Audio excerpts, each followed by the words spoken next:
poursuivons le message sur les 7 esprits méchants chassés à Canaan, chassés par Dieu.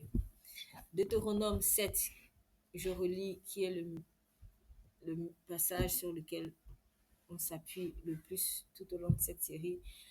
Deutéronome, pardon. Deutéronome. Chapitre 7, verset 1er. Lorsque l'Éternel, ton Dieu, t'aura fait entrer dans le pays dont tu vas prendre possession et qu'il chassera devant toi beaucoup de nations, les Hétiens, les Girgasiens, les Amoriens, les Cananéens, les Phérésiens, les Héviens et les Jébusiens, 7 nations plus nombreuses et plus puissantes que toi. Alors, nous avons déjà vu le premier épisode, les Hétiens. La semaine précédente, on a vu les Girgasiens. Aujourd'hui, on va voir les Amoriens. Donc, qu'est-ce que l'esprit amorien précisément? Alors, je préviens que en ce qui concerne l'esprit d'amorien, ça sera particulièrement long. Si on ne termine pas aujourd'hui, on terminera la semaine prochaine. Après, je souhaite qu'on termine aujourd'hui. Donc, je vais vraiment faire tout pour être un peu rapide. Donc, je demanderai vraiment notre attention. Mais si on ne termine pas aujourd'hui, on terminera l'esprit amorien la semaine d'après. Donc, en fait, le message est séquencé en 2 grandes parties. Donc, d'un côté, qui sont-ils et d'un autre côté, en fait, quel est leur sort? Un peu comme était le schéma des Girgasiens que nous avons vu la semaine passée. Sachant que la première partie est beaucoup plus longue que la seconde partie, qui va être assez brève parce que, à vrai dire, c'est un sort commun à tous ces esprits méchants. Donc, d'autant plus que l'idée, c'est vraiment de comprendre quel est le mécanisme dans la mentalité amorienne. Voilà, quel est le mécanisme dans la mentalité amorienne et comment fonctionne cet esprit méchant. J'insiste, le but, ce n'est pas en fait ici de faire du diable la star, mais c'est de comprendre en fait comment est-ce que cet esprit attaque et quelles sont les mauvaises semences qu'il laisse dans les cœurs et pour permettre vraiment à chacun de pouvoir peut-être identifier, si je peux parler de maladie, les symptômes en fait d'une maladie amorienne, on va l'appeler comme ça. Donc, les Amoréens, en fait, ce sont aussi des descendants de Canaan, fils de Cham, comme les Hétiens et les Girgasiens. Ça, on le voit dans Genèse 10, verset 16. Donc, dans Genèse 10, verset 16, on comprend que les Amoréens, en fait, ce sont des descendants de Canaan, qui était le fils de Cham. On sait aussi que c'est un peuple de l'Est de Canaan, donc, qui vivait donc à l'est de Canaan, au-delà du Jourdain, avant qu'il ne soit dépossédé par les Israélites au retour d'Égypte. Voilà. On sait que Amoréen signifierait en hébreu diseur ou montagnard. Donc, on a diseur, donc de dire, et montagnard, de montagne. Et bon, le nom serait probablement un patronyme d'un autre nom, Amar, en hébreu, en fait. Mais Amar, en fait, dans le sens de publicité. Parce que Amar, en fait, signifie dire, parler, prononcer, répondre, penser, commander, promettre, avoir l'intention de être entendu, se glorifier, agir fièrement, avouer, faire dire, faire promettre. Et aussi un sens, bien sûr, enfin, je dis bien sûr, mais moi je dis bien sûr par rapport à l'étude que j'ai déjà faite, mais en tout cas, il y a un dernier sens, s'enorgueillir, qui personnellement n'est pas très étonnant et vous comprendrez pourquoi. Donc, en tout cas, dans Amorien, soit c'est traduit par diseur, soit c'est traduit par montagnard, mais en réalité, c'est quand même la même famille. Ce qu'on peut aussi, ce qui peut être intéressant aussi de savoir, c'est que, en fait, Amorien apparaît plus de 83 dans la Bible. Donc, quand vous faites une recherche, moi personnellement, j'ai vu 86 fois. Bon, c'est interpellant dans le sens où la dernière fois, on avait vu par exemple le Girgasien, on ne le voyait que 7 fois. Oui, 7 fois, quelque chose comme ça. Bref, en tout cas, Guergasien, le mot Guergasien dans la Bible, en fait, n'apparaît pas beaucoup de fois. Et j'en avais vraiment tiré des sons. C'était vraiment faisons attention aux âmes secrètes de Satan. Mais à l'inverse, en fait, Amorien, c'est assez pimpant, quoi. C'est vraiment assez pimpant. On en parle beaucoup, beaucoup, beaucoup, beaucoup, beaucoup. Pour ceux qui ont l'habitude de lire la parole de Dieu, si on vous, enfin, le mot amorien vous serez peut-être familier, ou en tout cas ne vous serez pas étranger parce que vous dites, ah ben tiens, j'ai déjà entendu ce mot quelque part. Mais si on vous disait par exemple guergasien, vous allez réfléchir deux fois guergasien, mais c'est quoi et tout. C'est normal. Parce que les Gaziens, on n'en parle pas beaucoup, mais Amoréens, on en parle beaucoup en fait. Si vous avez aussi l'habitude de lire, par exemple, la parole, vous avez entendu à plusieurs reprises dans des cantiques, soit de certains adorateurs comme David et d'autres personnes, ou des discours de Moïse, quand il rappelle à Israël que Dieu les a sortis de l'Égypte, il les a livrés les deux rois amoréens, Sion et Gog. Voilà, c'est Gog de Bazan. Donc voilà, donc on a pas mal quand même de références vraiment par rapport aux Amoréens. Et pour vraiment comprendre vraiment comment est-ce que cet esprit fonctionne, donc j'ai été amenée à, à étudier vraiment le sens de 10 heures, justement, de 10 heures, d'un côté de montagnard, d'un autre côté. Et puis, il y avait aussi un lien avec la justice. Il y a un lien avec la justice, en fait, qui m'a permis de comprendre un peu comment cet esprit fonctionne, ou peut-être pour être un peu plus précise, l'injustice. L'injustice, voilà, l'injustice.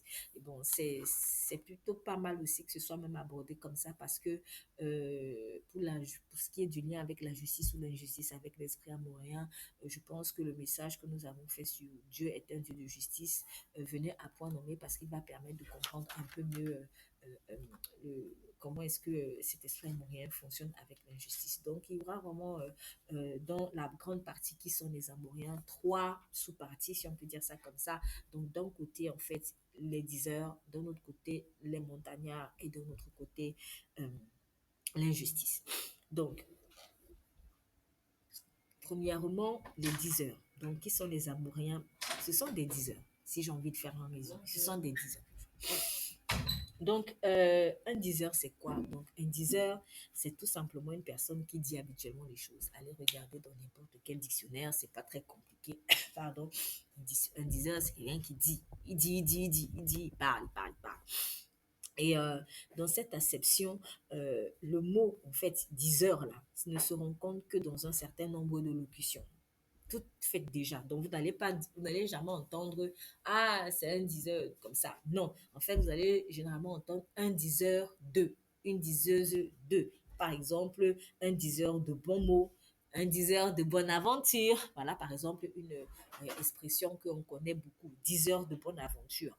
Vous avez diseur de nouvelles, diseur de rien aussi, qui est un synonyme de bavard. En passant, quand on dit ça, c'est un diseur de rien, c'est un diseur de rien. En fait, c'est un synonyme de bavard. Fin diseur, ça veut dire une personne qui parle bien, qui déclame avec A. Voilà, donc en fait, c'est un peu ça.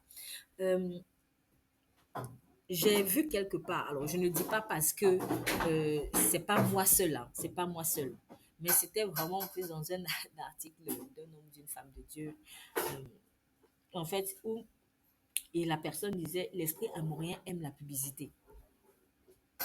L'esprit amourien aime la publicité. Et moi, j'étais tout à fait d'accord, en fait.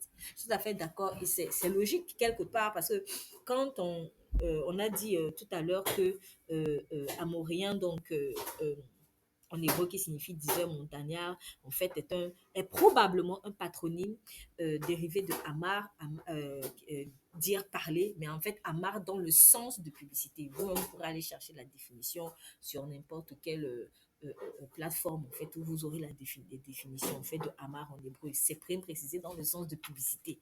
Donc moi, personnellement, ça m'a pas surpris en fait quand j'ai vu ce propos de ce serviteur ou de cette servante de Dieu, je sais plus. Mais en fait, il dit l'amourien aime la publicité en fait. La publicité, c'est pas quelque chose de mauvais en soi, mais tout dépend de comment en fait tu l'orientes. Donc, en fait, c'est un esprit qui aime dire. il aime dire. Il aime dire, il aime prononcer, il aime annoncer.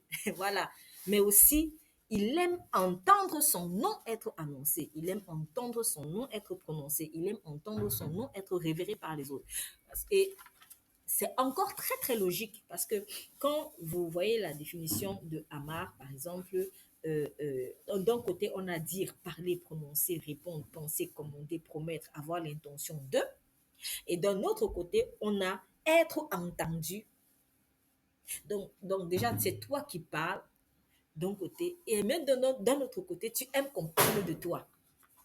Donc, en fait, c'est vraiment ça l'esprit amour. C'est ça l'esprit amourien. Donc, il aime dire, il aime prononcer, il aime parler, mais aussi il aime entendre son nom être prononcé et être révéré par les autres. Donc, sur ce second aspect, sur l'aspect de être révéré, prononcé, parler, en fait, quand tu aimes qu'on fasse ta publicité là, sur ce second aspect, on le verra plus profondément dans la partie montagnard. Mais pour l'instant, nous sommes dans la partie 10 heures. Je pense, j'ai pensé ici en fait aux journalistes qui font un peu la course pour être les premiers à divulguer telle information qui fera sûrement la une des journaux. Parce que parler, informer, dire, annoncer, c'est trop important pour lui. Voilà, donc l'amourien, lui, il fera tout en fait comme un journaliste, c'est pas mauvais, hein, mais qu'il soit journaliste ou pas journaliste, l'amourien, lui, il fonctionne un peu comme ça. Voilà, c'est-à-dire que il fera tout pour être le premier à donner la nouvelle. En fait, dans le métier de journaliste, c'est ça. En fait, on aime être bien le premier à donner la nouvelle, en fait. Là, l'amourien, il est comme ça. Il est comme ça. Alors, il ne le fait pas parce qu'il est journaliste, mais il le fait parce que ben, pour lui, c'est comme instinctif, en fait. Donc, c'est important pour lui. Il fera tout pour être le premier à donner les nouvelles. Et quand il se rend compte que ce n'est pas un scoop, ce qu'il annonce, il est frustré. Il est frustré, voire en colère. Voilà. Donc, l'amourien, lui, il se nourrit des scoops parce que ça lui donne l'impression d'être au-dessus des autres, d'être le premier à dire. Or, en fait, sachant que pour lui, dire, c'est vivre. Dire, c'est vivre. Bon, alors, juste en guise de rappel ou d'information, peut-être pour celui qui ne sait pas, un scoop, c'est une information de sensation. C'est une information sensationnelle, en fait, qui est donnée en exclusivité par une agence de presse. Voilà, donc, c'est voilà, agence, pardon, information sensationnelle, donc ça fait sensation et c'est donné en exclusivité par un journal, une agence de presse. En fait, l'Amorien, lui, il aime ça. Il aime cet effet sensationnel là que ça va faire. Hey, je vais vous annoncer! C'est ça, en fait. C'est ça. Et il aime l'effet que ça va faire, en fait, sur vous. Ah, il aime le fait qu'il va être le premier, en fait, à vous le dire. Donc, du coup, quand il se rend compte que, ben, en fait, on sait déjà, oh mince, pour lui, il a loupé le coche. Il a loupé le coche. Alors, je ne dis pas juste pour décrire un esprit. Hein. Je précise que je suis en train de décrire une mentalité, en fait, un état d'esprit. Ce qui veut dire qu'il faut vraiment être honnête avec soi-même parce que le but, c'est une guérison. Le but, c'est que, en fait, le diable ne trouve plus des choses en nous qui lui ressemblent. Parce que c'est au travers de ces choses-là que lui, il vient attaquer, en fait. Donc, il ne faut plus que l'ennemi trouve en toi ces choses-là qui lui ressemblent. Donc, l'esprit amourien, lui, il aime la mentalité amourienne. Donc, pour peu que j'ai quelques mentalités amouriennes en moi, et bien l'esprit amourien, il va se frotter juste les mains. Donc, voilà. Donc, en tout cas, pour ce qui est de donner des nouvelles, l'amourien, la mentalité amourienne, elle aime, celui qui a la mentalité amourienne, il aime être le premier. Donc, juste pour être le premier à annoncer, à dire, il aura tendance à dire pour dire. Voilà. Et on en vient finalement au bavardage. Voilà. Donc, il veut absolument être le premier. Et pour ça, il faut qu'il dise, il parle, il parle, il parle, il parle, il parle, il parle. Peut-être qu'en face de parler, on va trouver un truc à l'intérieur de ses dires qui va faire scoop. Et en fait, et à force de prendre cette habitude-là, il ne se rend même plus compte, ça devient automatique en lui. Et bien, il parle, il parle, il parle, il parle, il parle, il parle, il parle, il parle, il parle, il parle, il parle. Et c'est ça, 10 heures, les 10 heures. Les 10 heures. Il dit pour dire. Mais cette tendance-là à parler, bavarder, enfin bavarder, parce qu'en fait, c'est plus du bavardage. Parce que puisque tu es tellement habitué à dire, tu discernes même plus si ce que tu dis, c'est à propos, si c'est pas à propos. En fait, tu deviens bavard. Tu vas pas t'appeler bavard, parce que peut-être qu'à l'opposé, tu es même peut-être quelqu'un de casanier, mais en fait, tu es un bavard. Donc, cette tendance, en fait, au bavardage-là, ou cet amour démesuré, en fait, pour le parler chez celui qui a la mentalité américaine, ça vient de loin. En fait, c'est là où en fait, on va vraiment être amené à être vraiment profond. Donc, c'est pas juste quelqu'un qui parle comme ça pour parler. En fait, cette tendance au bavardage là, elle est plus profonde. Elle est plus profonde. Elle a une origine spirituelle en fait, qui est plus profonde. Dans Deutéronome 18, si nous allons dans Deutéronome 18, s'il vous plaît, Deutéronome chapitre 18, un passage qui est très connu, versets 9 à 14. Est-ce qu'on peut avoir la lecture? Deutéronome chapitre 18, un passage qui est très connu, même par ceux qui ne connaissent pas Christ. Euh, Deutéronome 18, verset 9 à 14. Deutéronome 18, verset 9 à 14. Je demande la lecture, s'il vous plaît. Je vais Lorsque tu seras entré dans le pays que l'Éternel ton Dieu te donnera, tu n'apprendras pas à imiter les pratiques abominables de ces nations-là. Qu'on ne trouve chez toi personne qui fasse passer son fils ou sa fille par le feu, personne qui exerce le métier de devin, d'astrologue, d'augure, de sorcier, de magicien, personne qui consulte les esprits ou les spirites, personne qui interroge les morts. En effet, celui qui fait cela fait horreur à l'Éternel et c'est à cause de ces pratiques abominables que l'Éternel ton Dieu va chasser ces nations devant toi. Tu seras tout entier à l'Éternel, ton Dieu. En effet, les nations que tu vas chasser écoutent les astrologues et les devins, mais à toi, l'Éternel ton Dieu ne le permet pas. Amen. Merci. Donc, c'est là où on va trouver la source, en fait, de cette tendance à bavarder. Normalement, alors ça ne fait pas plaisir à la chair, c'est vrai, mais normalement, en fait, le but de je ne sais pas si je puis dire, voilà, on va dire cette révélation. Le but de cette révélation, c'est pour aider vraiment, en fait, quelqu'un qui pourrait plus ou moins se sentir concerné à comprendre pourquoi, en fait, peut-être il n'arrive pas à se détacher d'une mauvaise habitude, si déjà il en est conscient et s'il cherche à se libérer. Parce que ce que Dieu veut, c'est la sanctification. C'est pas, en fait, ça sert à rien de se tabasser, de se fouetter parce qu'on n'est pas parfait. Non. En fait, ce que Dieu veut, c'est la sanctification. C'est que moi, je sois dans un état d'esprit où moi, je veux guérir. Voilà. Le Seigneur aime vraiment, il aime cet état d'esprit-là. Vraiment, tu viens et tu veux être guéri, en fait. Donc, le Seigneur ne va jamais te condamner parce que tu es malade. Mais ce qui est condamnable, c'est que tu sais que tu es malade et que tu ne veux pas guérir. C'est ça. Donc, et comme je dis toujours, c'est encore plus efficace pour guérir de mal d'en comprendre la racine. Peut-être que le fait de ne pas avoir guéri jusqu'ici ou d'avoir eu des difficultés à se débarrasser en fait d'une mauvaise habitude, ben, c'est parce qu'on n'en a pas compris la racine. Donc, je disais que cette tendance donc au bavardage chez l'amourien ou alors à l'amour démesuré pour le parler, ça vient de loin, elle a une origine profonde. Donc, dans Deutéronome 19, 9 à 14, qu'on vient de lire, pardon, Dieu informe Israël que les nations qu'il chasse devant son peuple consultaient les morts, les devins, les astrologues. Et un des synonymes donc du nécromancien, en fait, c'est-à-dire de la personne qui consulte les morts pour les vivants, en fait, c'est 10 heures.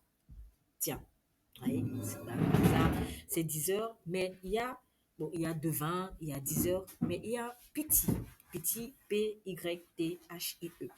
Et en fait, ce moment intéressé parce que dans la religion grecque antique, hein, antique, en fait, la Pythie, qui était également appelée Pythonis, c'est l'oracle du temple d'Apollon. C'est l'oracle du temple d'Apollon. Donc, en fait, quand vous dites par exemple que vous êtes une personne qui va prononcer les oracles de Dieu, ça veut dire qu'en fait, Dieu va parler par vous. Voilà. En fait, vous êtes comme la bouche de Dieu, quoi. Vous êtes comme la bouche de Dieu. Donc, en fait, l'appétit, synonyme de 10 heures,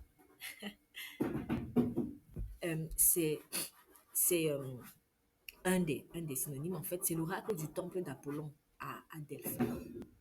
Et évidemment, je pense que ça va aller de soi. Piti tire son nom de Python. Voilà, qui, toujours dans cette même religion, est le serpent légendaire qui vivait où? Dans une grotte.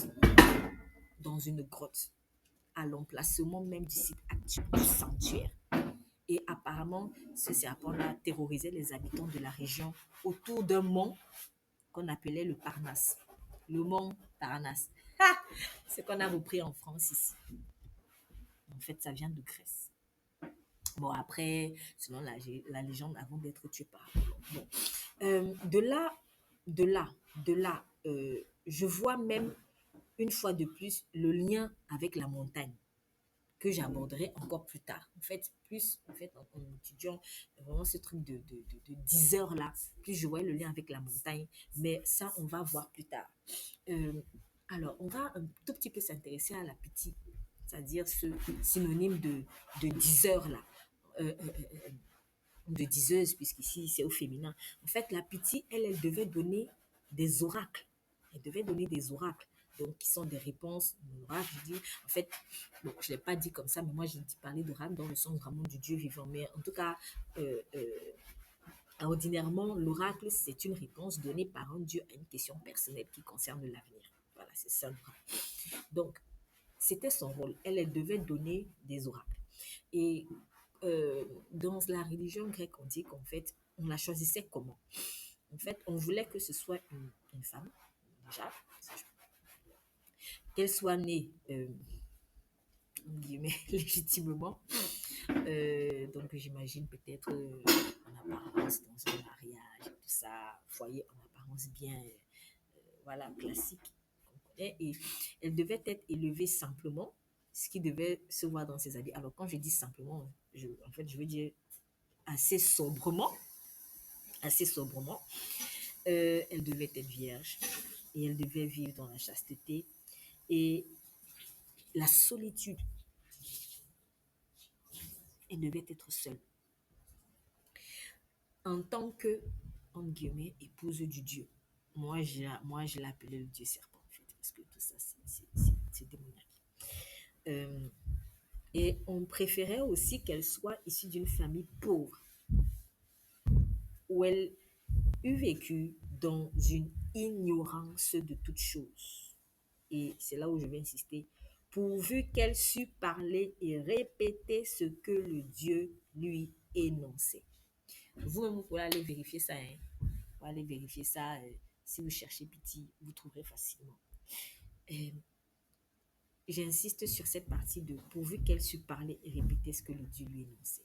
Donc, en gros, c'était quelqu'un qui devait être issu d'une famille pauvre, soi-disant né dans une légitimement, s'habiller aussi sobrement, je pourrais même peut-être dire pauvrement, être dans la solitude. Elle est considérée comme l'épouse du Dieu. En fait, elle est seule, seule, seule, seule. Elle doit être ignorante. Donc, c'est pas le genre qu'on va amener à l'école, je sais pas moi, pour se former sur un truc. Non. En fait, en gros, elle est née pour parler. Elle est née pour parler de la part de Dieu et en même temps, elle est ignorante. Regardez un peu le délire. En même temps, tu es ignorante, mais en fait, tu es ignorante de tout. Tout ce que tu sais, c'est ce que le Dieu te dit. Tout ce qu'elle sait faire, c'est parler. Pa, pa, pa, pia, pia, pia, pia, pia. C'est tout. C'est tout. Donc, du coup, pour ma part, en tout cas, la pitié ne cherche pas à aller au-delà de ce que son maître, le python, lui souffre. Si on exige qu'elle soit ignorante, ça veut dire qu'elle ne cherche pas à aller au-delà de ce que son maître de python lui souffre. Elle doit donc ignorer tout le reste, pour n'être ouverte qu'à ce que le python lui dit de dire. Son rôle, c'est uniquement de parler de la part du python. Elle est la bouche du python. De la même manière que Dieu m'a dit, ouais, tu seras comme ma bouche. Le diable, lui, il a fait ça à l'envers. Elle est la petite. Elle est la bouche du python. Et elle ne sait que faire ça. Parler, parler, parler, parler, parler. Elle exige, pardon, on exige d'elle qu'elle soit donc ignorante. J'insiste sur le ignorant là, afin d'être un terrain vierge. Donc pour moi, c'est ça en fait. C'est que On veut qu'elle soit un terrain vierge pour la parole du Python. C'est vraiment comme Dieu, lui, il te sanctifie pour que tu sois un terrain vierge pour lui. Quand il dit, si tu ne sais pas ce qui est vil de ce qui est sacré, tu seras comme ma bouche. Donc le Seigneur, il te nettoie pour que tu sois un terrain vierge pour sa bouche. Dans le monde des ténèbres, en fait, la petite là, le nettoyage là, c'était l'ignorance. Juste pour qu'elle soit la bouche du Python. Donc, cela fait penser à, moi personnellement, ça m'a fait penser à la description de la folie. Dans le Proverbe 9, à partir du verset 13. Proverbe 9, à partir du verset 13, on vous dit que la folie, en fait, elle est bruyante, elle est stupide et ne sachant rien. Hein? Bruyante, stupide et ne sachant rien. Elle crie aux passants. Elle crie aux passants. Elle fait du bruit. Elle ne sait rien, donc elle est ignorante. Elle est stupide. Donc elle ne sait rien. Elle ne réfléchit pas, en fait. Ben oui, parce que la petite n'est pas née pour réfléchir. Elle est née pour parler. C'est comme ça qu'on la voit. Oui. Et pourtant, il est écrit que la sagesse a l'art de la réflexion. Bon, en tout cas, ça c'était une petite parenthèse. Ça, ce que moi je vois dans Proverbe 9, là, à partir du verset 13, sur la description de la folie, pour ma part, c'est exactement la description de la pitié. Elle fait du bruit. Donc, la petite qui va faire du bruit pour parler, pour clamer. Bon, d'ailleurs, en passant aussi, on disait souvent que les petits tombaient en état de transe comme possédés par le Dieu. Bon, bref. En tout cas, elle fait du bruit. Ouais, tu fais du bruit, tu parles pour se faire voir. Donc, elle fait du bruit pour se faire voir. Confère la montagne qu'on verra bientôt. Là, on dit aussi la folie, elle est stupide. Elle est stupide. Et en hébreu, là, en fait, c'est le mot pétaï. Bon, P-E-T-H-A-Y-U-W-T-H. Voilà. Je n'ai pas envie de trop d'écorcher. Qui signifie simplicité, naïveté. Donc, quand on parle de stupide, là, en fait, c'est vraiment. C'est la naïveté, en fait. J'aime toujours donner ce témoignage personnel. Avant, quand je ne connaissais pas vraiment le Seigneur, pour moi, la naïveté, c'était une qualité. Parce que pour moi, naïveté équivalait à innocence. Mais en fait, en Christ, c'est pas ça. La naïveté, c'est des ténèbres. Donc, elle est simplicité, naïveté. Je vois aussi, en tout cas moi personnellement, j'ai vu aussi ici le fait d'être borné. Pourquoi? Parce que une personne en fait qui est bornée, c'est une personne dont les capacités, allez regarder dans la définition, hein, au cas où vous doutez, mais en fait, c'est une personne dont les capacités intellectuelles sont limitées. À la base, c'est ça. Souvent, en fait, les gens ils disent des mots comme ça, ils ne comprennent pas, ou parfois tu vas te fâcher pour rien tout. Mais en fait, il faut comprendre le sens du mot. Donc, en fait, quand on dit borné, c'est-à-dire capacité intellectuelle limitée. C'est comme si, en un mot, pour faire plus simple, c'est comme si, en fait, des bornes ont été placées dans ton entendement, dans ton intelligence. Il y a des bornes qui ont été placées. En gros, on te dit, tu ne réfléchiras pas plus. Tu ne réfléchiras pas plus, en fait. Plus que ça. Tu ne comprendras pas plus que ça. Or, nous avons vu que la pitié ne devait rien savoir d'autre que parler et répéter ce que le Dieu, son Dieu lui dit. Donc, ça veut dire qu'elle a des bornes dans son intelligence. Donc, elle est bornée. Elle est bornée. Elle est bornée pour parler.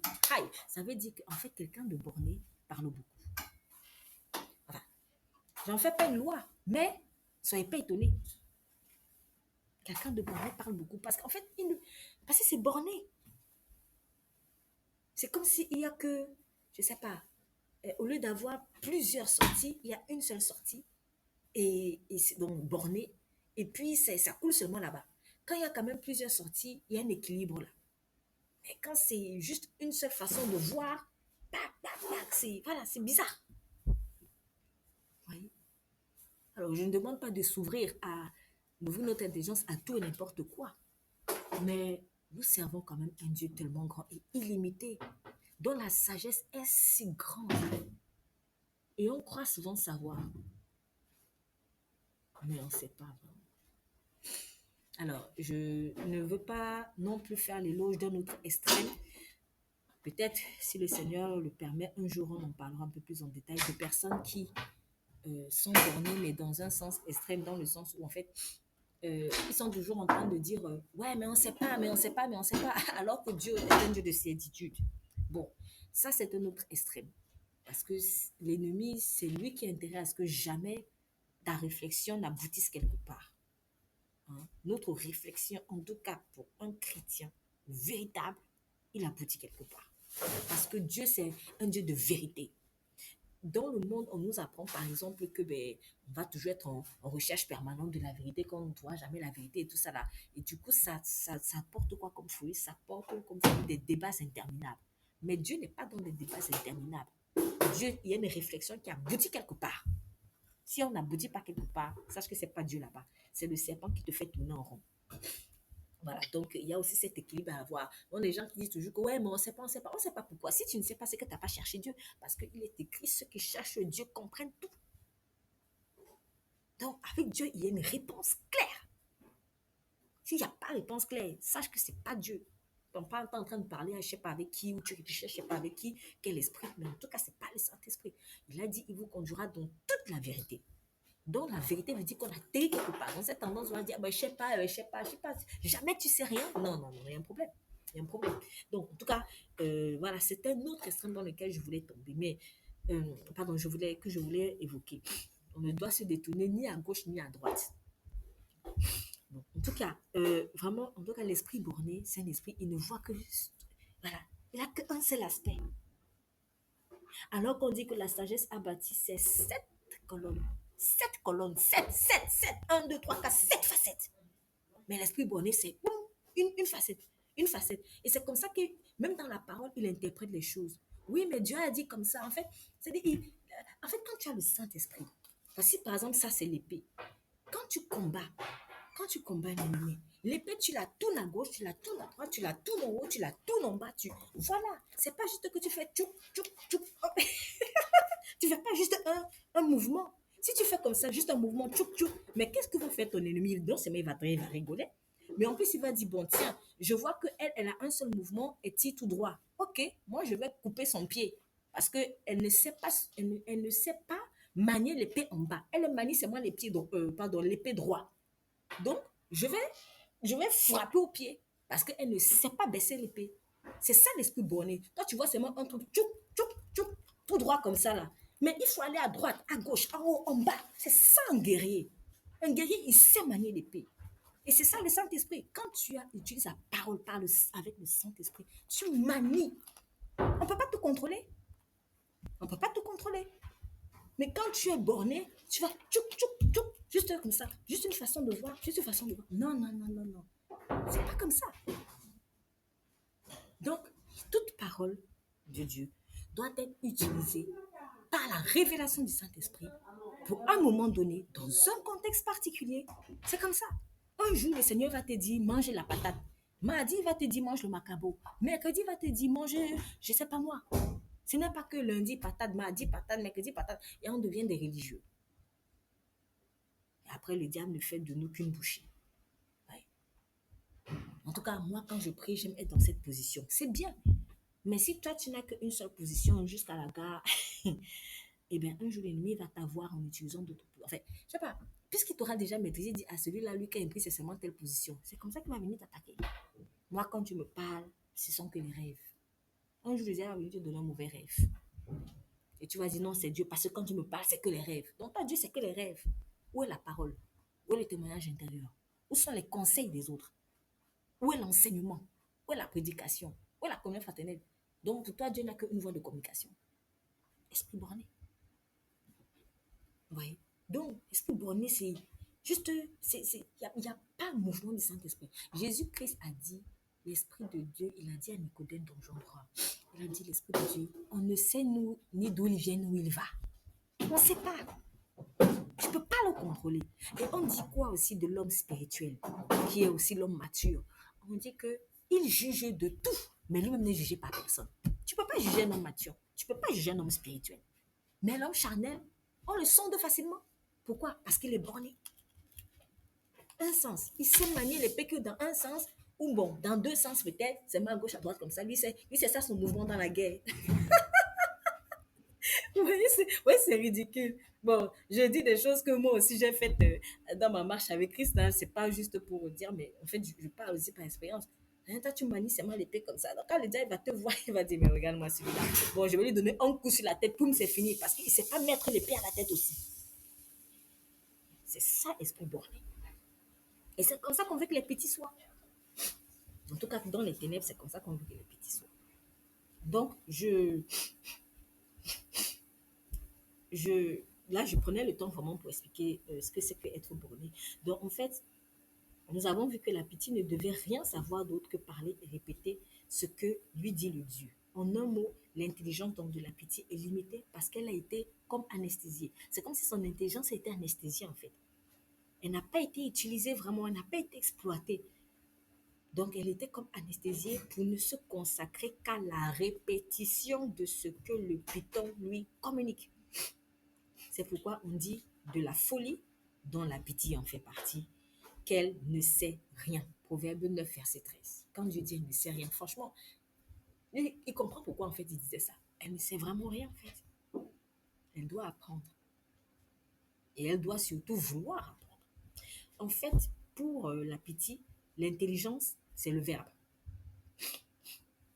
Alors, quand je dis le verbe, c'est dans le sens de parler, hein, c'est-à-dire l'esprit d'exprimer sa pensée. Voilà, d'exprimer sa pensée. C'est ça que j'appelle le verbe, en fait. C'est le verbe.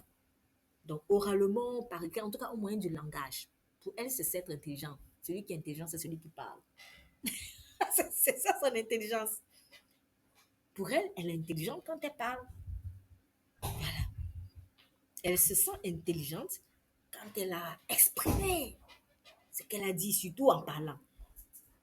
Et surtout quand elle parle bien. Surtout quand elle parle bien. Alors, quand je dis parle bien, ce n'est pas dans le sens de ce qu'elle dit, c'est bien. Hein. C'est dans le sens de, ouais, c'est éloquent. Voilà, quand il y a l'éloquence, là, la forme, là, les mots soutenus. C'est ça pour l'intelligence. Alors, je ne dis pas que l'éloquence, c'est mauvais. Pour moi, c'est un art et c'est un don. Mais c'est incroyable quand même de se dire que c'est ça, c'est ça la vérité. Voilà. Non, c'est pas ça la vérité. C'est une beauté comme tant d'autres. Ce n'est pas parce qu'une femme est belle qu'elle a un bon cœur. C'est pas parce qu'un discours est éloquent qu'il est approuvé par Dieu. Voilà. Donc, la petite, elle se sent intelligente quand elle parle, surtout quand elle parle bien. Or, l'intelligence, selon Dieu en tout cas, c'est tout autre. L'intelligence, selon Dieu, prend sa source dans la sagesse qui vient directement de Dieu et non dans le bavardage. Donc, comme exemple biblique, j'ai pensé en fait à la femme pythonesse qui était délivrée par l'apôtre Paul. Donc, si on va, s'il vous plaît, ensemble, on va lire ça dans Actes chapitre 16, versets 16 à 18.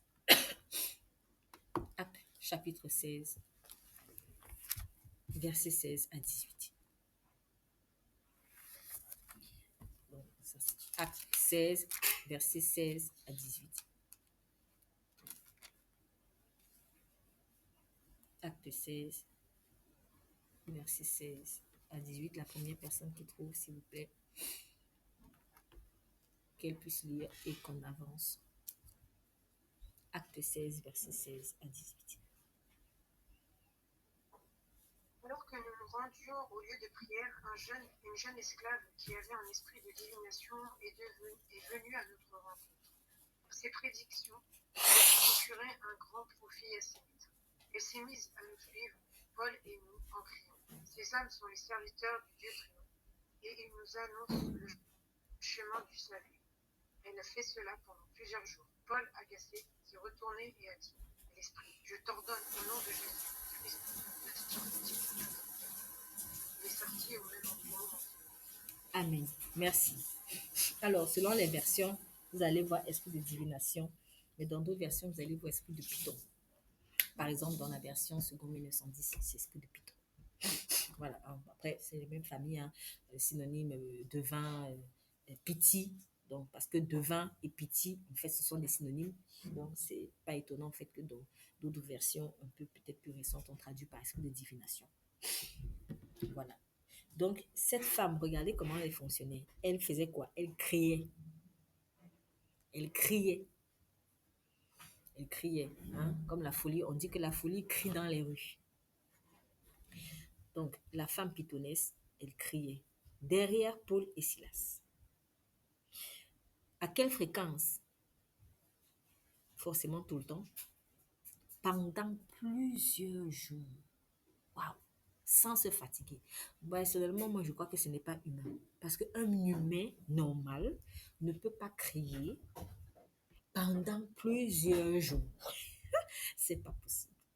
Ceux, par exemple, qui utilisent beaucoup leur voix, euh, ils comprendront très vite de quoi je parle, en fait. Tu peux pas. Tu peux pas. À un moment donné, tu dois reposer ta voix. Sinon, tu tombes malade, tu casses tes cordes vocales, mais tu peux pas crier pendant plusieurs jours. Est-ce que c'est donc une force humaine qui l'animait? Non, c'est pas possible, ça c'est démoniaque. Donc, c'est pour ça que franchement, hein, quand vous parlez, bavardez, trop sans jamais vous fatiguer, là, faites attention. Hein. Est-ce que vous êtes seul? Est-ce que vous êtes seul? La tendance aimer les bavardages, les débats, les criages. Faites attention, en fait. Est-ce que je suis vraiment animée d'un esprit saint? Parce que humainement, c'est même pas possible. Humainement, c'est même pas possible. J'ai une pensée, une parole qui me vient là. Connaissez le proverbe qui dit que vaut mieux vivre au coin d'un toit que auprès d'une femme querelleuse et chagrine. En fait, la querelleuse, la chagrine, c'est quoi? C'est parce que la querelleuse, c'est pas tout le temps. D'ailleurs, les gens généralement qui aiment les querelles sont les gens qui sont des bavards.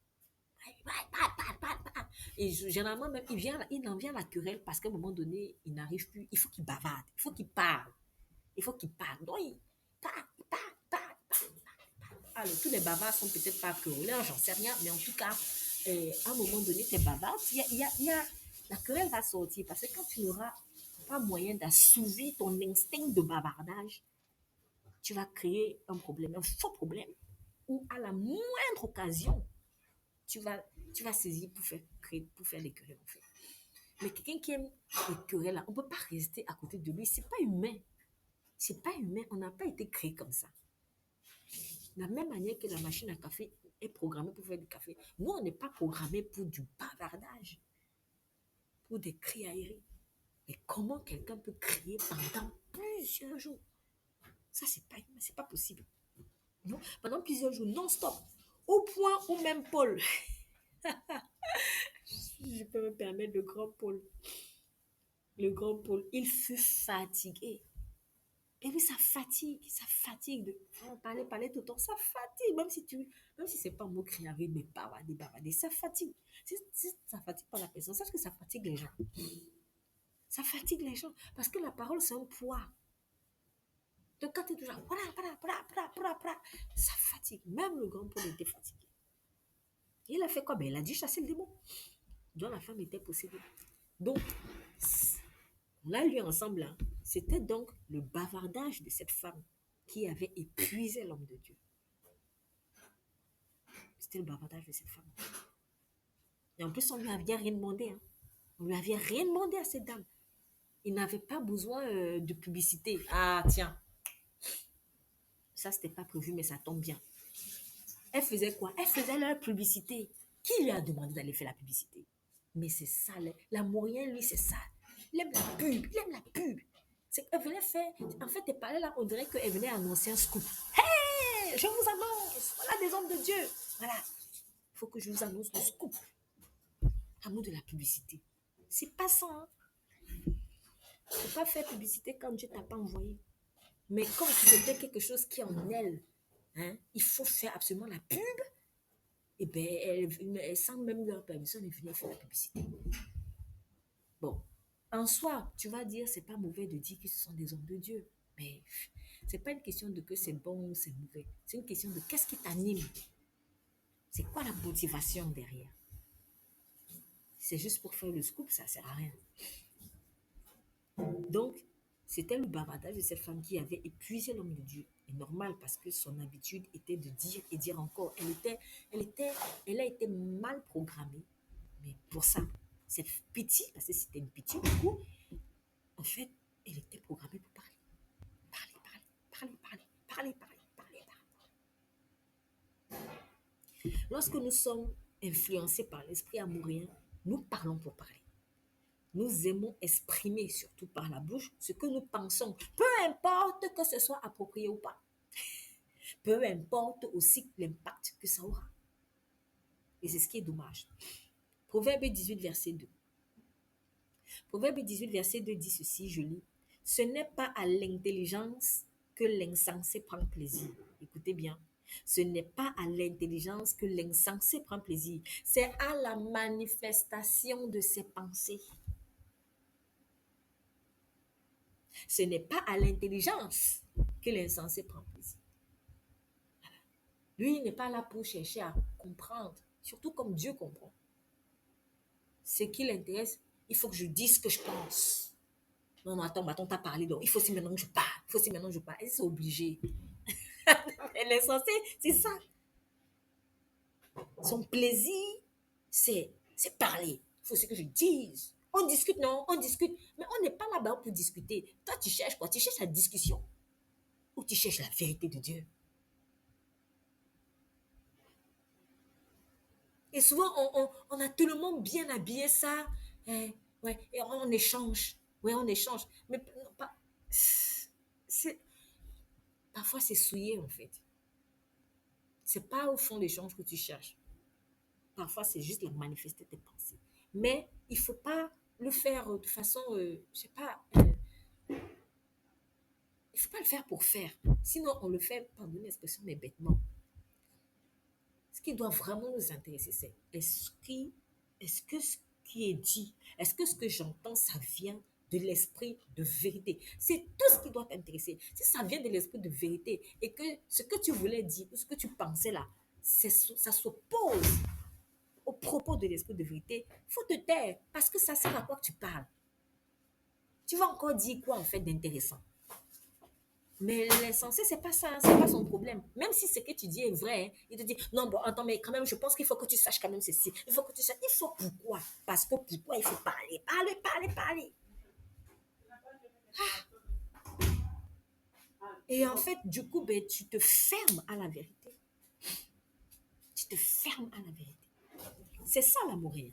Ce qui l'intéresse surtout, c'est de faire étalage de son opinion, de ce qu'il a dans le cœur, non de comprendre comme il doit comprendre, c'est-à-dire comme Dieu veut qu'il comprenne. Ça l'intéresse pas. Ça l'intéresse pas, ou trop peu. Ou ça commence à l'intéresser quand il a déjà le couteau au cou. Voilà. Là, il va dire, bon, ok, d'accord, il faut quand même que je comprenne ce que Dieu me dit. Mais en fait, c'est depuis longtemps qu'il devait comprendre. Pas en attendant, pas attendre le moment où il a déjà le couteau au cou. Donc, d'ailleurs, quand quelqu'un est en état moyenne, quand il perçoit la vérité et qu'elle semble ne pas correspondre à son opinion, il fera parfois semblant de ne pas avoir compris. Il fera semblant de ne pas avoir compris. Parce que pour lui, il faut absolument qu'on tienne compte de ses dires, de ses opinions, de ses oracles. Parce que finalement, il parle même tout seul. Il y a quelque chose qui est en train de lui insuffler. Dis ça, dis ça. Il croit même que ce sont ses pensées, alors que ce sont les pensées du python. D'ailleurs, celui qui a la mentalité amourienne, il pense même souvent qu'il peut faire des débats avec Dieu. Alors ça c'est ce que je trouve quand même parfois un peu amusant, mais dommage. En fait, on pense qu'on peut faire des débats avec Dieu. Tellement l'amourien vit pour les débats. En fait, il vit pour les débats. Donc, il pense que même quand il vient échanger avec Dieu, c'est aussi les débats. Il ne discerne pas. Il ne discerne pas qu'ici, il doit écouter. Ici, non, il doit parler. Ici, il ne discerne pas. Pour lui, même avec Dieu, il vient faire les débats. Toute parole pour lui est sujet à débat. Voilà. Toute parole pour lui est sujet à débat. Parce qu'il aime les débats. Il aime parler. Donc, lorsqu'il entend une parole qui vient du Saint-Esprit de Dieu, il pense qu'il s'agit ici d'engager un débat. Soit avec Dieu, s'il n'y a pas eu un messager, soit avec le messager de Dieu. Imaginez Nathan. Dieu l'envoie aller parler à David pour lui révéler son péché. Et imaginez David de répondre, bon, écoute Nathan, il faut quand même que tu comprennes vraiment ce que j'ai ressenti. Bon, je sais que c'était pas clair, mais quand même... Imaginez.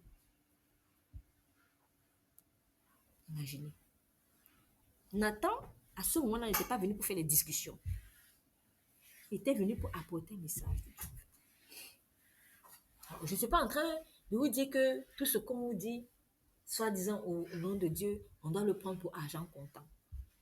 Mais il est vrai, malheureusement vrai, que beaucoup de personnes, elles sentent que ce qu'on leur dit là, ça vient du Saint-Esprit. Mais l'orgueil est tellement fort qu'il faut qu'elles fassent des débats. La preuve, elles ne vont pas aller chercher après la vérité, auprès de Dieu. Et même quand elles ont connu la vérité, elles ne vont pas venir te dire, bon, en fait, oui, c'était vrai, machin. Non, non, elles ne vont pas venir te dire. Pourquoi? Parce qu'elles n'ont pas gagné le débat. Parce que pour elles, on dirait que c'était un fight de débat avec Dieu. Non. Mais c'est ça l'esprit amoureux, en fait. Dieu n'envoie pas ses messagers pour les débats. Quand vous reconnaissez qu'une parole est donnée sous l'onction du Saint-Esprit, faites attention. Respect. Faites attention. Respect. Zacharie 2,13. On va lire quelques paroles. Zacharie 2,13 dit ceci: que toute chair fasse silence devant l'Éternel, car il s'est réveillé de sa demeure sainte. Il y a un moment où, vraiment, quand vous sentez que c'est Dieu qui parle, taisez-vous. Zacharie 2,13. Que toute chair fasse silence devant l'Éternel, car il s'est réveillé de sa demeure. Habakkuk 2, verset 20. On peut déjà ouvrir dans Psaume 46, verset 10, qu'une autre personne lise, mais je vais lire dans Habakkuk 2, 20. L'Éternel est dans son saint temple, que toute la terre fasse silence devant lui. Habakkuk 2, 20, je répète, l'Éternel est dans son saint temple, que toute la terre fasse silence devant lui. Est-ce qu'on peut lire Psaume 46, verset 10? Bon, dans d'autres versions, c'est verset 11, donc, mais ça commence par arrêter. Psaume 46, Psaume 46, verset 10, la première personne qui trouve. Je vais lire. Merci. C'est lui qui a fait cesser les combats jusqu'aux extrémités de la terre. Il a brisé l'arc et rompu la lance. Il a détruit par le feu les chars de guerre. Est-ce qu'on peut lire le verset 11? Parce que je pense que dans cette version-là, ça doit être le verset 11. Arrêtez et sachez que je suis Dieu. Je domine sur les nations. Je domine sur la terre. Amen. L'Éternel est le C'est bon. maître. Voilà, c'était celui-là. Donc, je dis dans certaines versions, c'est verset 10. Dans d'autres, c'est le verset 11. Arrêtez et sachez que je suis Dieu. Je domine sur les nations, je domine sur la terre. En fait, il y a un moment où il faut vraiment se taire. Il y a un temps pour tout. Il y a un temps pour parler, il y a un temps pour se taire. La moyenne ne lui distingue pas ça. Il distingue pas ça. Je ne demande pas de rester silencieux éternellement. Non. Mais en fait, il faut, surtout en tant qu'enfant de Dieu, savoir discerner. Comme parler, comme se taire. C'est pour ça qu'il faut être intime avec le Saint-Esprit. Mais quand on est animé par la mentalité amourienne, tout est en désordre. On ne discerne pas.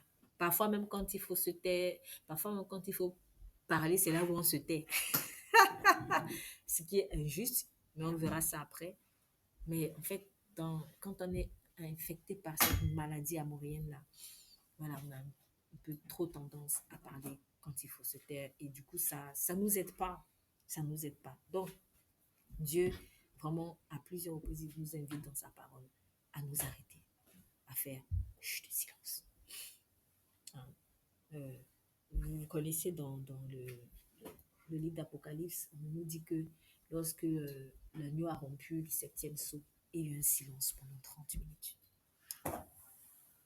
Et pourtant, dans ce même ciel, à un moment donné, on criait, on chantait, on louait, digne est l'agneau de Dieu et tout. Mais ils ont discerné quand se taire. Ah, c'est ça. Si tu ne laisses pas l'Esprit de Dieu imbiber tous les coins et les recoins de ton être, tu ne pourras pas en fait switcher, comprendre que là, il faut que je parle, là, il faut que je me taise. Et pire encore, si vraiment tu as une maladie amourienne, quelque part enfouie dans ton âme, peu importe son degré, mais ça va flouter ta capacité à discerner cela. Donc, nous ne sommes pas des perroquets. Nous ne sommes pas des perroquets. Nous devons être la bouche du Dieu vivant. Donc, en tout cas, c'était dans cette optique de révérence à Dieu, parce que c'est une façon de le révérer, vraiment, se taire devant lui parfois. C'est dans cette optique de révérence à Dieu que Paul avait dit, qu'il avait dit, que les femmes se taisent dans les assemblées. On a déjà vu ça. Que les femmes se taisent dans les assemblées, car il ne leur est pas permis d'y parler, mais qu'elles soient soumises selon ce que dit aussi la loi. En fait, ce n'était pas une interdiction à la femme d'enseigner la parole, mais c'était une réprimande à la femme bavarde. Et pour l'avoir personnellement vécu, c'est vraiment pas cool quand tu enseignes la parole, que ça doit vraiment être un moment de révérence. C'est inconfortable. C'est très inconfortable. Donc, c'était vraiment pas pour interdire à la femme d'enseigner. Paul avait discerné quelque chose. Il avait discerné un esprit python. Il avait discerné. Je fais une remarque ici. Je pense que cet esprit-là, il vise beaucoup, pas tout le monde, parce que des hommes comme ça, j'en connais. Mais quand j'étudiais Piti et tout ça, je me dis, mais la femme était particulièrement visée en fait. Je pense que l'esprit python, il veut beaucoup se servir de la bouche de la femme. Vraiment, en tant que femme, faisons attention. Et puisqu'il veut beaucoup se servir de la bouche de la femme, il n'est pas étonnant donc que Paul ait dit que les femmes se taisent dans les assemblées. En fait, il avait vu quelque chose de beaucoup plus profond, en fait, que des âmes fragiles ne comprennent pas, même jusqu'ici. Il avait vu de loin. Il y a parfois des choses que tu vois dans l'assemblée. Tu ne peux pas dire. Tu es obligé de donner l'instruction. Tu ne peux pas expliquer.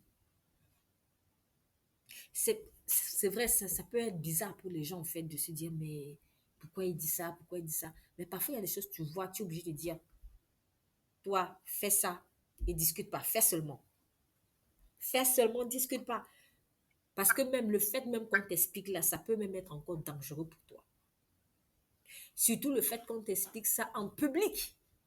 Parce que ça ne sert à rien d'expliquer certaines choses à une personne quand son cœur n'est pas prêt. Ce n'est pas un enfant à 3 ans, excusez-moi, que vous allez lui apprendre à faire des bébés. Vous allez souiller l'intelligence de cet enfant. Dieu, il y a des choses qu'il ne peut pas te dire maintenant. Il va plutôt te souiller, en fait. Donc, il ne faut pas voir ça comme, ouais, ça signifie que je ne suis pas assez intelligent. Non, il faut arrêter l'orgueil là. Si ton enfant de 3 ans vient te dire, maintenant tu vas m'expliquer comment on fait les bébés en live, et que tu dises, non, non, c'est pas maintenant et tout, c'est te dit, ouais, donc tu penses que je suis pas assez intelligent. Ça n'a rien à voir. Tu le fais parce que tu ne peux pas lui dire certaines choses parce que tu veux protéger ton enfant. Ça n'a rien à voir avec le fait que tu le trouves pas intelligent. Au contraire, tu peux pas insulter ton propre enfant de bête parce que s'il est sorti de toi, si tu dis à ton enfant tu es bête, c'est que tu n'es pas un qui est bête aussi. Pardonnez, hein, je suis un peu cru, mais c'est ça. Il y a des parents, vous insultez vos enfants de telle manière, mais en fait, tu ne sais pas qu'en insultant ton enfant de telle manière, c'est que toi-même tu es comme ça. Parce que l'enfant, il est sorti de toi. Donc, Dieu, en fait, Dieu ne peut pas t'insulter. Dieu ne peut pas t'insulter. Parce que si tu insultes, il s'insulte. En tant que ton père.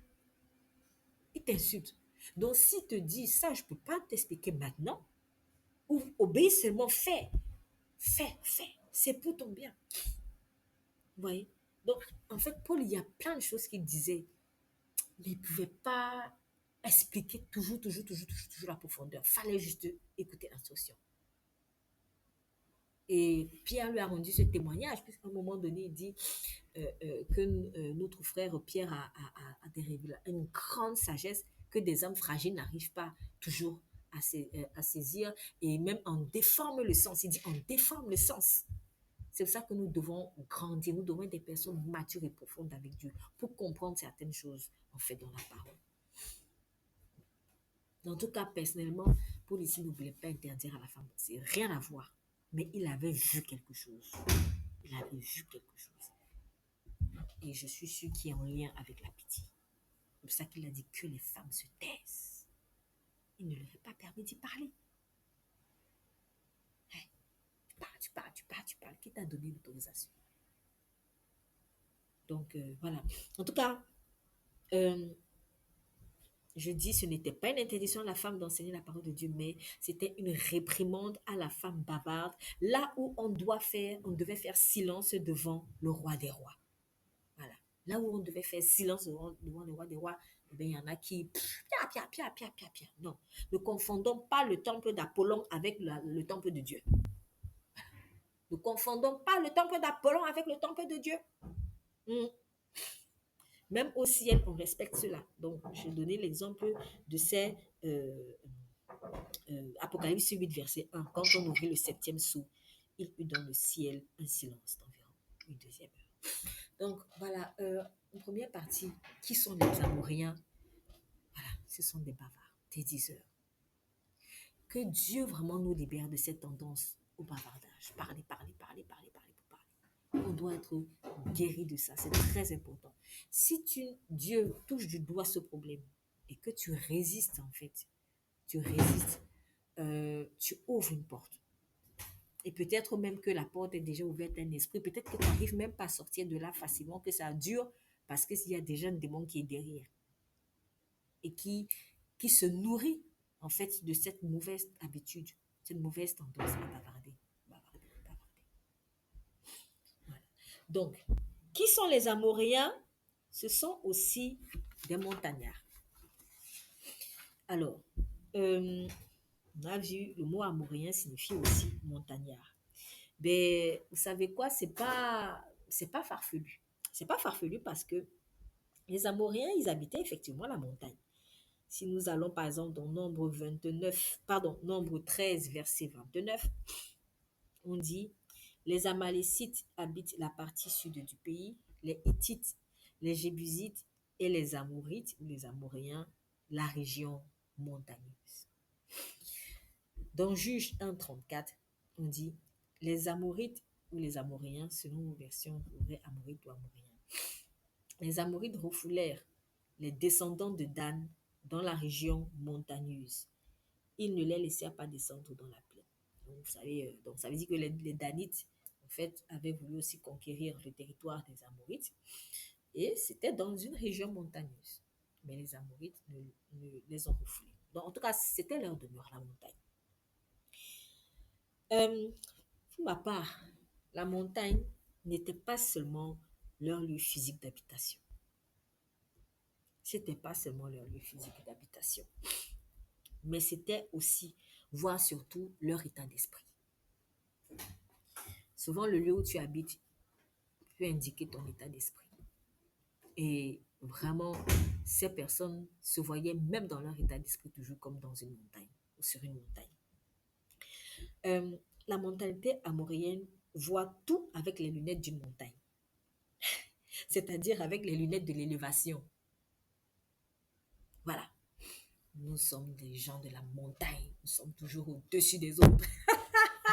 Lui, il voit les choses avec les lunettes de l'élévation.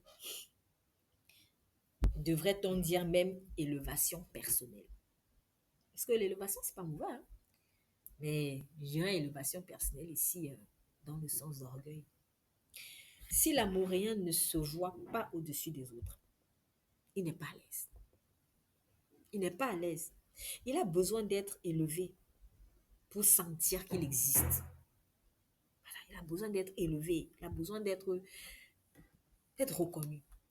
S'il est en bas ou s'il est caché, il fait tout pour être mis en avant, pour surplomber. Voilà. Il fera tout pour sortir de cette cachette. Oh, attention. Rien à voir avec la montagne de la prière. Hein. Rien à voir avec la montagne de la prière. Puisque prier suppose quand même un abaissement vis-à-vis de Dieu. En fait, c'est ça qui est drôle. C'est que il a la mentalité montagnarde, élévation, mais quand il s'agit de prière maintenant, parce que la montagne ici, c'est une image de prière qu'on parle, on va à la montagne de prière. Non, la moyenne n'est plus là. Il n'est plus là. Pourquoi? Pourquoi il n'est plus là? Parce qu'en réalité, La prière suppose un abaissement. En fait, la prière est une élévation, mais qui suppose un abaissement.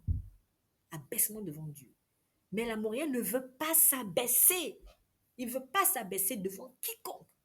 Même pas Dieu. Il arrive à avoir dit, ouais, Dieu, Dieu, Dieu. Mais en fait, dès qu'il y a un truc qui sera intimement lié à l'abaissement, l'Amourien est allergique. Il est allergique, ça devient compliqué pour lui. Or, la prière, ça suppose un abaissement. C'est une montagne, mais c'est d'abord un abaissement. Voilà.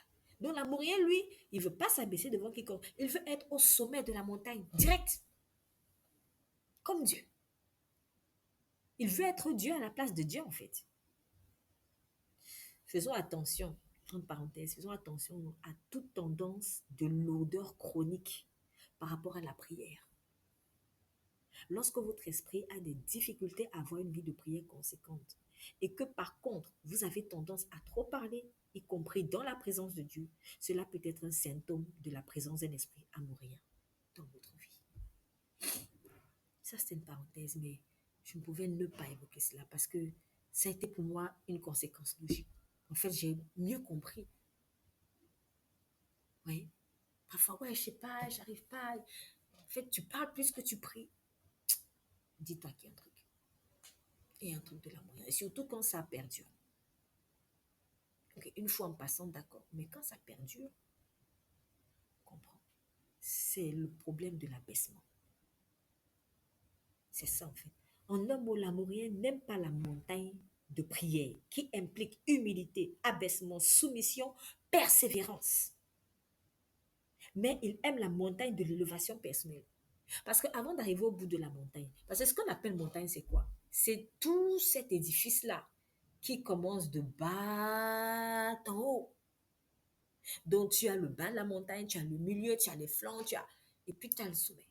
Donc, l'amourien, lui, il aime qu'un aspect de la montagne, le sommet. Mais tout le contour de la montagne, là, il n'aime pas ça. Et c'est pour cela qu'il est petit. Pardonnez l'expression. Parce que de vous à moi, et le sommet, c'est gros ou petit. C'est petit, hein? C'est un pic comme ça, là, le sommet. C'est petit, petit. Mais en fait, ce qui fait que la montagne est impressionnante, pourquoi les gens aiment bien la montagne? Pourquoi c'est impressionnant? Parce qu'on voit tout ce qui est en bas. En fait, c'est tout en bas là et tout au milieu là. Tout le contour de la chose, c'est ça qui fait que waouh, c'est une mascotte, quoi. C'est un gros truc.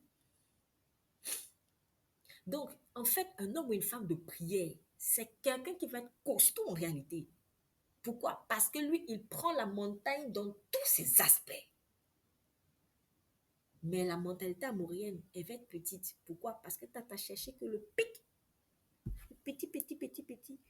Et comme c'est en haut, tu crois que tu es grand. Mais c'est faux. Et le diable se prend nos têtes. Hein. Mais nous-mêmes aussi, souvent, on agit en insensé, malheureusement. Ouais. Donc, ce que Dieu lui appelle montagne, c'est pas juste le pic, là, le sommet. C'est tout l'édifice qui commence de bas en haut. C'est ça qu'on appelle montagne. Donc, peut-être qu'on pourrait même dire, en fait, les Amoréens, ils aiment surtout le sommet de la montagne. Mais pas vraiment, finalement, la montagne. Pas vraiment. Donc, en tout cas, la moyenne n'aime pas la montagne de prière parce que elle implique humilité, pardon, abaissement, soumission, persévérance. Mais il aime la montagne de l'élévation personnelle. Or, pour pouvoir un jour vivre la montagne de l'élévation, il faut passer par la montagne de la prière où l'on apprendra à s'abaisser devant Dieu. Et pour ça, je nous demande, s'il vous plaît, une lecture dans Proverbe 15, 33 et Proverbe 29, 23. Donc, une personne, Proverbe 15, 33 et aussi Proverbe 29, 33. D'abord, Proverbe 15, 33. Si on peut lire Proverbe 15, 33.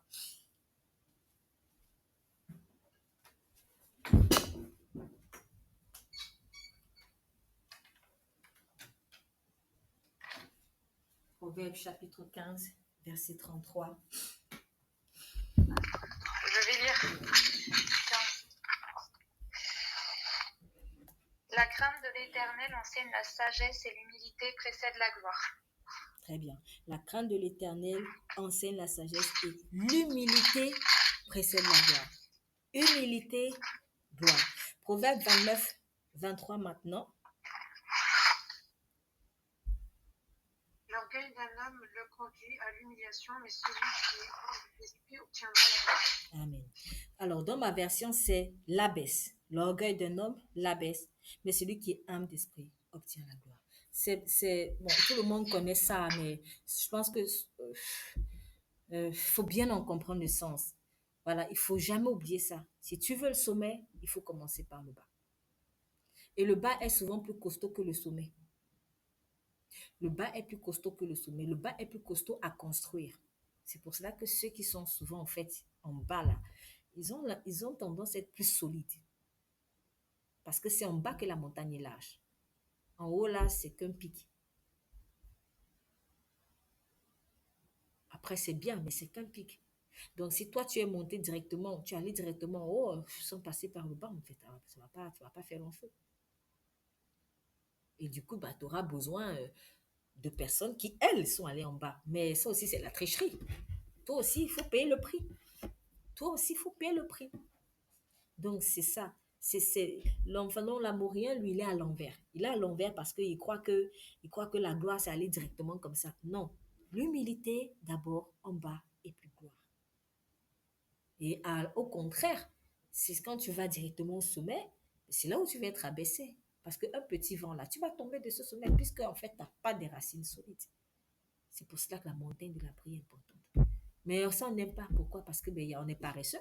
Parce que montagne suppose persévérer. Hein. Ce n'est pas évident de graver une montagne. Mais il faut de la persévérance. Ça suppose abaissement. Et bien, la montagne n'aime pas ça. Elle va être vue directement. Oui. Donc, l'amourien, il fait l'inverse de ce qu'il faut faire pour être élevé. Il veut directement se trouver au sommet en dépassant les autres, ce qui le poussera souvent d'ailleurs, malheureusement, à écraser les autres. Ouais, malheureusement. Alors que c'est en devenant le serviteur des autres qu'on devient premier. Matthieu 20, s'il vous plaît. Matthieu 20, versets 26 à 28. Donc, en attendant qu'on y arrive, Matthieu 20, versets 26 à 28, je répète, l'amourien fait donc l'inverse de ce qu'il faut faire pour être élevé. Il veut directement se trouver au sommet en dépassant les autres, ce qui le poussera souvent d'ailleurs à écraser les autres, malheureusement, alors que c'est en devenant le serviteur des autres, donc en s'abaissant, qu'on devient premier. Donc, lecture, s'il vous plaît, Matthieu 20, versets 26 à 28, et c'est Jésus qui parle, normalement. Je vais lire. Ce ne sera pas le cas au milieu de vous, mais si quelqu'un veut être grand parmi vous, il sera votre serviteur. Et si quelqu'un veut être le premier parmi vous, qu'il soit votre esclave. C'est ainsi que le Fils de l'homme est venu, non pour être servi, mais pour servir et donner sa vie en rançon pour beaucoup. Amen. Vous voyez. Donc, en fait, l'Esprit de Dieu, il veut nous restructurer. Dans la mentalité amourienne, puisqu'on est dans le monde des ténèbres, la croix inversée, dont tout a été déstructuré. L'Esprit de Dieu, il veut nous restructurer dans le bon sens. C'est pas en sautant sur je suis déjà au sommet. Non, non, ça ne marchera pas comme ça. Tu iras au sommet là, mais tu vas tomber, tu ne feras pas long feu.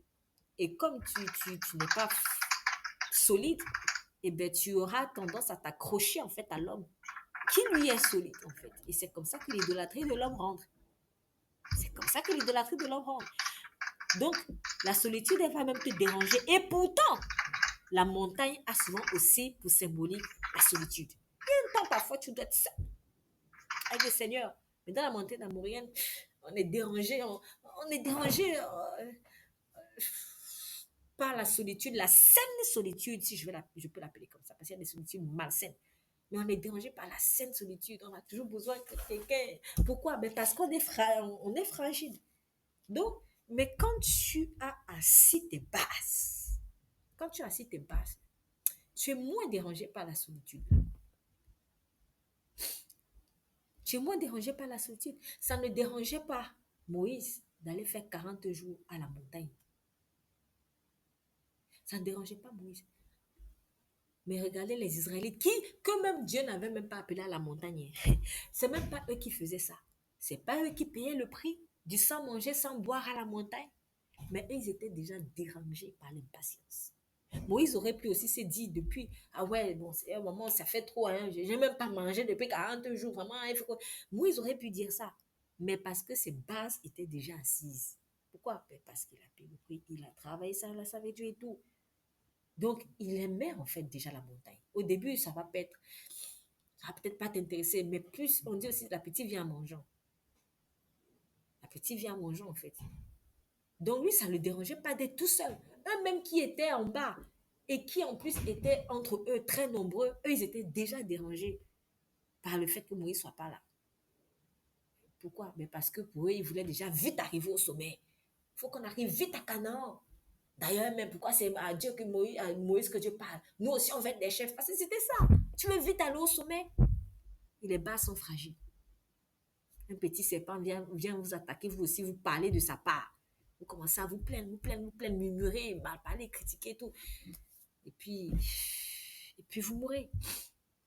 Ouais, donc il faut, si tu veux être le premier, sois le serviteur de tes frères. Sois le serviteur. C'est ça en fait. À force donc de fonctionner à l'envers, la personne qui a la mentalité amourienne tournera en rond. Ouais, tournera en rond. Puisqu'il est de principe que l'orgueil d'un homme l'abaisse. On vient de lui lire Proverbe 29, verset 23. Il est de principe que l'orgueil d'un homme l'abaisse. Chaque fois que l'amourien essaiera de s'élever pour sa propre gloire au-dessus des autres, il sera automatiquement donc abaissé parce que c'est un principe. Donc chaque fois qu'il va essayer d'être au sommet, poum, ça tombera. Il tombera. Et dans son entendement, dans son entêtement, il recommencera encore, mais il finira une fois de plus en bas et ça devient un circuit sans fin. En fait, c'est ça qui se passe. C'est que il va vite au sommet sans que les bases soient solides. Un petit vent tombe ou un grand vent, peu importe, un souffle, je vais dire, il tombe. Et quand la moyenne se voit qu'il est tombé, il dit, ah bon, peut-être c'est parce que je n'avais pas bien fait ceci. Il remonte encore vite, vite.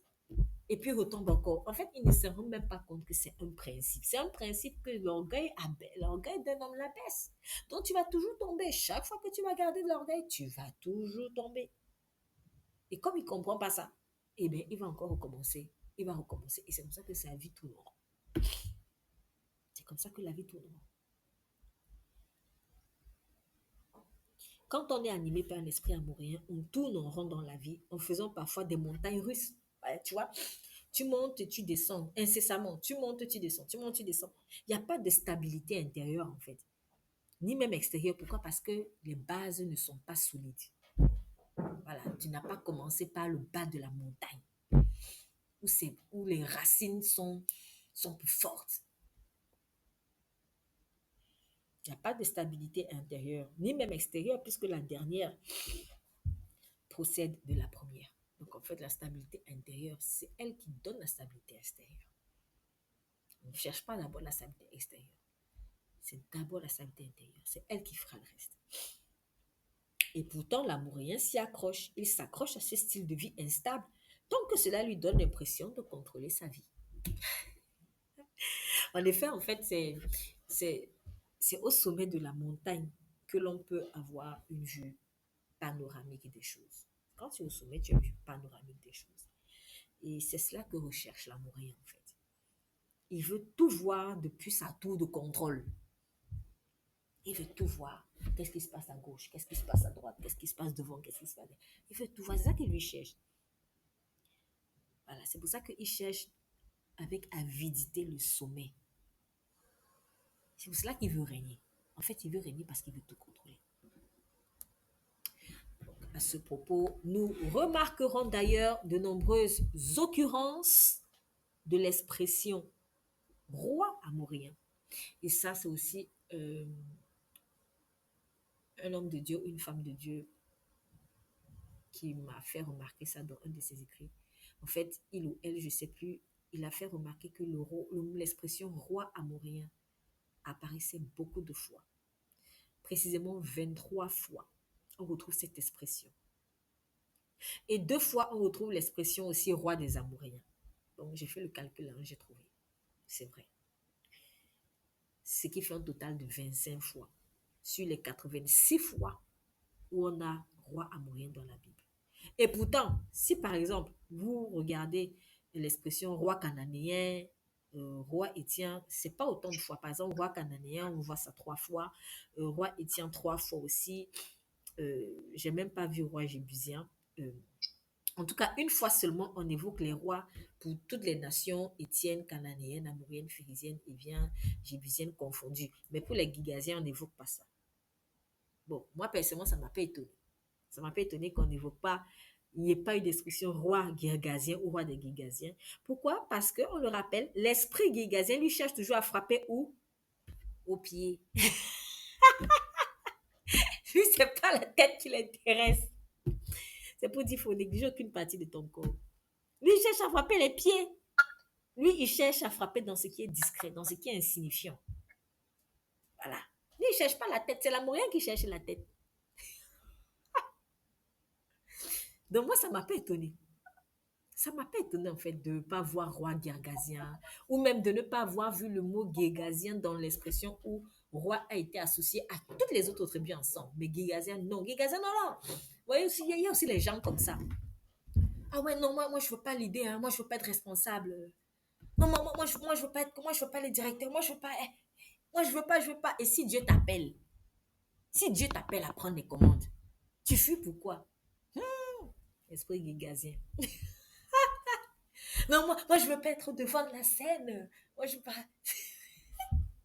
Ah, fais attention, hein. Les gens qui veulent toujours être discrets pour le discret, là. Oui, en fait, c'est pas que la discrétion est une qualité ou un défaut en soi. Ce qui doit t'intéresser, c'est quel est l'esprit qui m'anime à être discret et quel est l'esprit qui m'anime à être caché et quel est l'esprit qui m'anime à être au devant de la scène. Si c'est le Saint-Esprit qui me pousse à m'isoler dans la montagne, à me cacher et tout, je suis contente. Mais si c'est le diable qui me pousse à me cacher toujours, c'est dangereux. Si c'est l'Esprit de Dieu qui me pousse à être au devant de la scène, ça c'est bon. Mais si c'est le diable qui me pousse à être au devant de la scène, ça c'est dangereux. Non, ne réfléchissons jamais en mode loi, légalisme là. Tu tuques seulement un dans un sens. Non, c'est pas ça. C'est quel est l'esprit qui anime. Et ça, là, les gens n'aiment pas parce que ça les pousse à être des diligents spirituellement parlant. Mais le paresseux, lui, il veut pas trop se prendre la tête. Ah ben non, il veut pas trop réfléchir, Saint-Esprit. Non, non, ça le dérange parce que ça le pousse à sortir de sa zone de confort. Non, le Gigazien, tu verras pas roi Gigazien ou roi des Gigaziens. Parce que lui cherche les pieds. C'est là où il frappe. Donc, il y a aussi des fausses humilités. Il y a des fausses humilités. Ah ouais, tu vois, moi, je suis humble, moi, je suis pas trop compliqué, je cherche pas. Hypocrisie. Parfois, c'est l'esprit Gigazien qui est là-bas. Donc, Josué 9, verset 1 à 2, je lis un extrait. Tous les rois qui étaient les Hétiens, les Amoréens. Bon, allez, on va lire, hein, sinon on ne va pas comprendre comment j'ai voulu procéder. Donc, Josué 9, pour que vous voyez avec moi d'où. Josué chapitre 9.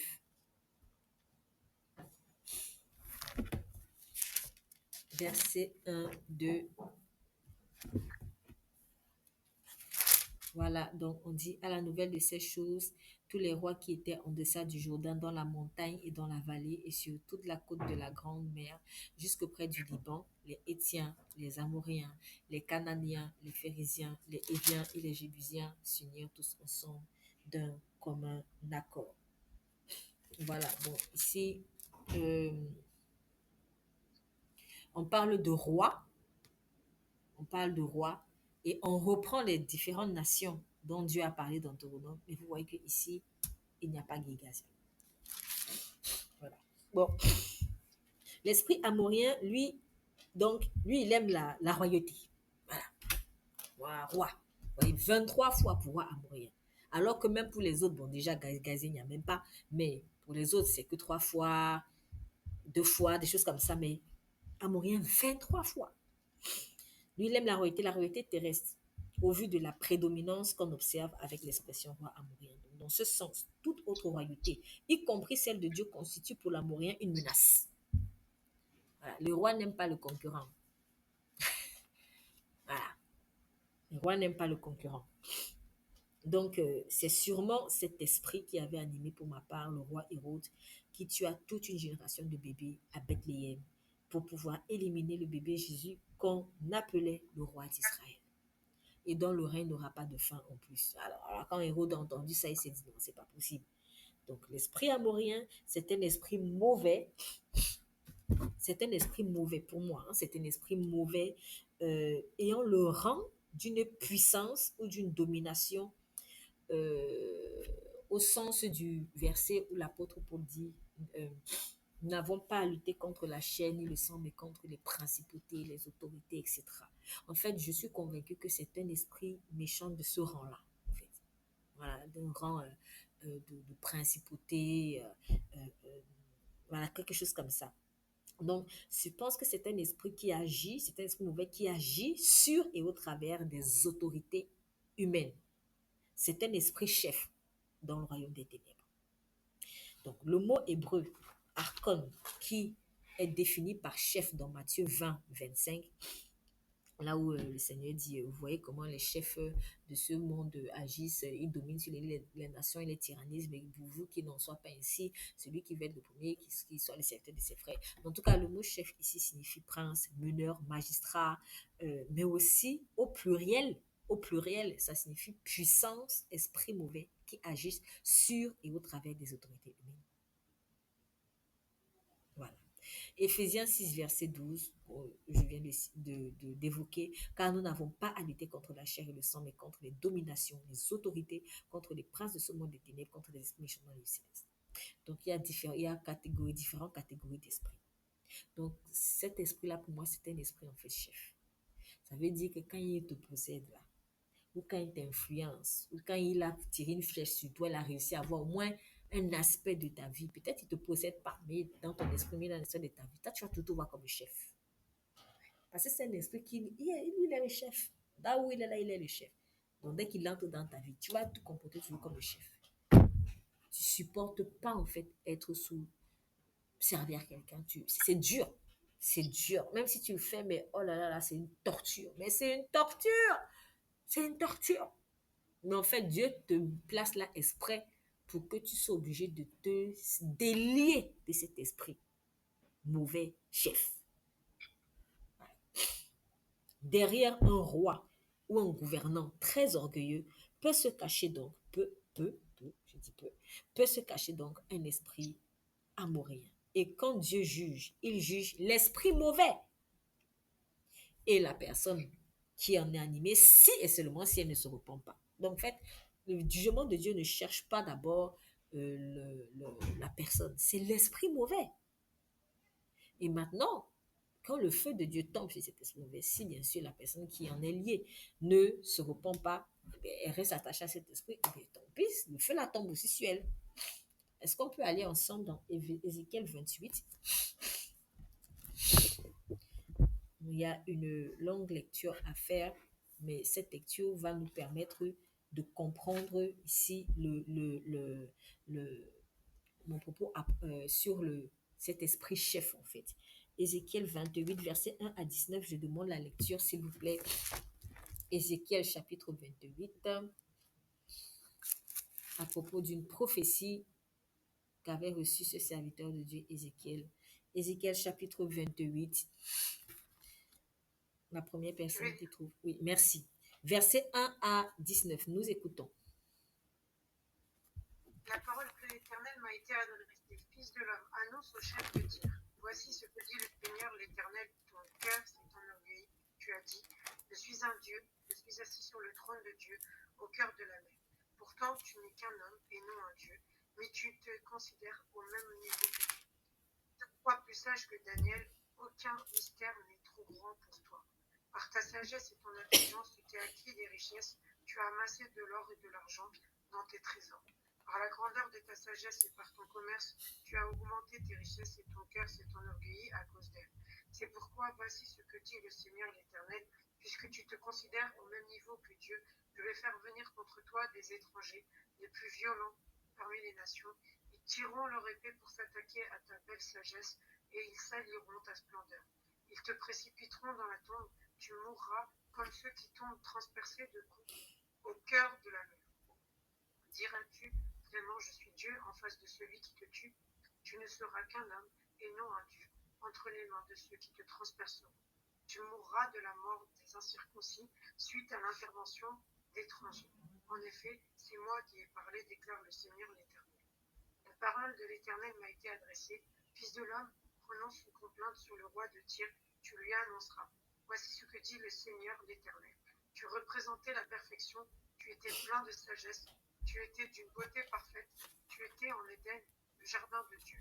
Tu étais couvert de toutes sortes de pierres précieuses, de sardoine, de topaze, de diamants, de chrysolite, d'onyx, de jaspe, de saphir, d'escarboucle, d'émeraude, ainsi que d'or. Tes tambourins et tes flûtes étaient à ton service, préparés pour le jour où tu as été créé. Tu étais un chérubin protecteur aux ailes déployées. Je t'avais installé et tu y étais sur la sainte montagne de Dieu. Tu marchais au milieu des pierres étincelantes. Tu as été intégré dans ta conduite depuis le jour où tu as été créé, et ce jusqu'à ce qu'on trouve de l'injustice chez toi. À cause de la grandeur de ton commerce, tu as été rempli de violence et tu as péché. Je te précipite de la montagne de Dieu et je te fais disparaître, chérubin protecteur, du milieu des pierres étincelantes. Ton cœur s'est enorgueilli à cause de ta beauté. Tu as corrompu ta sagesse à cause de ta splendeur. Je te jette par terre. Je te livre en spectacle au roi. Par le grand nombre de tes fautes, par l'injustice de ton commerce, tu as profané tes sanctuaires. Je fais sortir du milieu de toi un feu qui te dévore, et je te réduis en cendres sur la terre devant tous ceux qui te regardent. Tous ceux qui te connaissent parmi les peuples sont consternés à cause de ce qui t'arrive. Tu provoques de la terreur. Tu n'existeras plus jamais. Amen. Merci beaucoup pour la lecture. Donc, c'était pour qu'on aille plus rapidement. J'ai demandé à ce qu'on fasse cette lecture longue parce qu'on va un peu accélérer et que ce soit plus clair. Donc, j'ai dit, en fait, moi, je pense vraiment que c'est un esprit chef dans le monde des ténèbres. Donc, c'est pas un petit démon, mais c'est vraiment une principauté. Et c'est pas pour que quelqu'un s'en vante, hein. Ah ben, ouais, moi, je suis confronté à un esprit chef. Ah non, parce que souvent, malheureusement, le fait, en fait, c'est pas ça, hein. D'ailleurs, même si quelqu'un vraiment est animé par ce type d'esprit, moi, j'ai dit, mais en fait, c'est que vraiment, pour moi, t'es très, très, très méchant. C'est que tu es très, très, très, très méchant. C'est pas un truc dont on doit se vanter. C'est un truc dont on doit se dire, mais je veux plus rien à faire à voir avec ça, en fait. Parce que c'est mauvais. Je veux plus rien avoir avec. J'ai pas besoin d'un esprit chef de ténèbres dans ma vie, quoi. En fait, c'est comme ça qu'il faut réfléchir. Faut pas, ça doit pas être une source d'orgueil. Comme souvent, ouais, moi, j'ai confronté un esprit fort. Non, mais de délire. Non, non, non, non. Tu dois plus, en fait, ça devrait même plutôt révéler ton degré de méchanceté, en fait, qui ne se voit peut-être pas encore. Donc, faut pas vraiment se vanter. Parce que de toute façon, en plus, même, le Seigneur dit, ne vous réjouissez pas de ce que vous avez chassé des démons sont soumis, réjouissez-vous de ce que votre nom sont inscrits dans le livre de vie. Parce qu'il y en a qui vont chasser les démons et après, le Seigneur dira, moi, je ne vous ai jamais connu. Donc, c'est pas ça qui doit faire notre fierté. Mais, comme on est quand même ici pour comprendre, en fait, à quoi on est confronté. Donc, moi, personnellement, je suis convaincue que c'est une principauté. Et c'est vraiment ce qui fait que c'est très, très mauvais. Euh, Dieu ici s'adresse à un homme, le prince de Tyr. Il s'adresse à un homme, le prince de Tyr. Il lui reproche de s'être élevé. On l'a lu précisément au-dessus de Dieu. On l'a vu dans les versets 2, 5 et 17. On l'a vu. Il lui reproche aussi de se faire Dieu à la place de Dieu. On l'a vu dans le verset 2. Dieu a dit, je suis Dieu, je suis assis sur le siège de Dieu au sein des mers. Toi, tu es homme et non Dieu. Tu es homme, homme. Donc, on voit que Dieu s'adresse ici à un homme à la base. Donc, cela m'a fait penser à Hérode qui est mort devant une foule frappée par un ange de Dieu dans Acte 12, versets 21 à 22. À un moment, le peuple s'est écrié voix d'un Dieu et voix d'un homme. Pardon, bon, et Dieu est venu le frapper par un ange et il est mort rongé par des vers. Voilà, c'est la même mentalité en fait. Dieu reprochait en outre au roi de Tyr de prendre sa propre volonté pour la volonté de Dieu. Voilà, ce genre de choses, cette tendance, on va prendre notre propre volonté pour la volonté de Dieu. Là, il faut faire attention. Ça, on le voit dans les versets 2 et 6. À un moment donné, donc on voit que Dieu parle à un homme, mais à un moment donné, Dieu semble ne plus s'adresser spécifiquement à un simple humain, mais plutôt à un esprit, plus précisément un ange déchu. Même s'il continue de dire roi de Tyr, parce que il dit bien, verset 12, il continue d'appeler roi de Tyr, mais on dirait qu'à un moment donné, Dieu ne parle plus simplement, mais un esprit. Donc, en effet, par exemple, il dit au verset 13, tu étais en Éden, le jardin de Dieu. Oh, aucun humain, en dehors d'Adam et Ève, n'avait été en Éden. Et même s'ils y ont été, et même ils y ont été chassés après avoir péché. Voilà. Donc, au verset 14, Dieu dit, tu étais un chérubin protecteur aux ailes déployées. Au verset 16, je te fais disparaître, chérubin protecteur. On comprend donc que Dieu s'adresse à un être angélique. Voilà, un être angélique qui a perdu, qui aurait perdu sa position devant lui. Dieu s'adresse donc non seulement au roi humain de Tyr, mais aussi à l'entité spirituelle qui animait ce prince de Tyr. Donc, prince de Tyr, homme, prince de Tyr, peut-être esprit ou ange déchu, je ne sais pas ce que vous voulez, entité spirituelle. Dans Ézéchiel 28, remarquons les allusions à la montagne. Remarquons les allusions à la montagne que Dieu fait à l'égard du prince de Tyr, ou plus précisément à l'esprit qui l'animait. Verset 14, il dit, je t'avais placé et tu étais sur la sainte montagne de Dieu. Verset 14 encore, je te précipite de la montagne de Dieu. On a donc un être probablement angélique qui visiblement avait pour demeure au ciel la sainte montagne de Dieu. Il n'est donc pas étonnant que l'esprit amourien en rêve toujours. Bon, il a été chassé, mais il en rêve toujours. Là, la nostalgie, ah, quand j'étais à la montagne. Parce que c'était sa demeure. C'était sa demeure, en fait. Donc, c'est pas étonnant que l'esprit amourien en rêve toujours, maintenant qu'il était chassé de là. Il cherche à vivre sur terre ce qu'il vivait avant sa chute au ciel. Il essaye de retrouver ça. Est-ce pour cela que les Amoréens avaient choisi la montagne? Peut-être, en tout cas. Je n'en fais pas une affirmation mordicus, mais en tout cas, je pense qu'il y a dans l'esprit amorien la nostalgie d'une haute position qu'on essaye à tout prix de retrouver, mais sans Dieu. Hmm. Il y a aussi, bien sûr, une rancune contre Dieu qui a jugé ce chérubin protecteur méchant. Cela signifie que toute personne qui est animée d'un esprit amourien partagera cette rancune-là, même si elle ignore d'où ça vient. Instinctivement, elle haïra Dieu qu'elle verra comme un obstacle à son élévation terrestre. C'est comme, je sais pas, hein, on parle souvent de maladies intergénérationnelles. Ton ancêtre a été esclave, il a vécu peut-être la traite négrière. Toi, tu n'as pas vécu la traite négrière, tu as la 10e génération. Mais en fait, tu as toujours la colère vis-à-vis des anciens colonisateurs. Pourquoi? Parce que cette colère est rentrée dans les gènes. C'est la même chose dans le monde spirituel. En fait, quand tu es lié à un esprit qui est Dieu, pour une raison particulière, tu vas sans savoir même pourquoi avoir la même haine pour cette raison-là. Et pourtant, t'as pas avec, c'est pas toi qui étais chassé du ciel, quoi. Oui. C'est ça le mystère de l'alliance. Dans l'alliance, vous partagez les mêmes émotions. Voilà, les mêmes émotions. Donc, l'esprit amoureux, lui, cherche toujours la montagne parce que c'est ça, c'est là où il était. Donc, quand tu es animé par cet esprit, il y a un truc qui te pousse toujours à t'élever, tu ne comprends pas pourquoi, mais c'est qu'il y a un lien, tu es dans une mauvaise alliance ou en tout cas, il y a une maladie là dont tu dois te débarrasser, la maladie amourienne. Autre preuve du lien entre la royauté et l'esprit amourien dans ce chapitre d'Ézéchiel 28, c'est le verset 17 qui dit, verset 17, il dit, je te livre en spectacle au roi. Voilà, vers la fin du verset. Je te livre en spectacle au roi. Dieu précise ici que ce sont les rois qui verront en spectacle ce chérubin déchu dans sa chute parce que justement, pourquoi est-ce qu'il dit je te livre en spectacle au roi? Et Dieu aurait pu dire je te livre en spectacle au peuple, mais pourquoi croyez-vous qu'il dit je te livre en spectacle au roi? Je pense que vous commencez à comprendre. Parce que justement, les cibles principales de cet esprit-là, ce chérubin protecteur déchu-là, ce sont les rois terrestres. Voilà. Ce sont ses principales victimes. Dès qu'il voit que quelqu'un, il voit que, hey, David a reçu l'onction royale. Bon, il n'est pas encore. Non, non, il faut que je fasse tout pour entrer dans ce David-là. Voilà. Donc, ça veut dire quoi? Ça veut dire qu'effectivement, peut-être tu peux être appelé à de grandes choses avec Dieu. Et cet esprit amorien-là, il a vu ça. Et il entre en toi pour voler ça.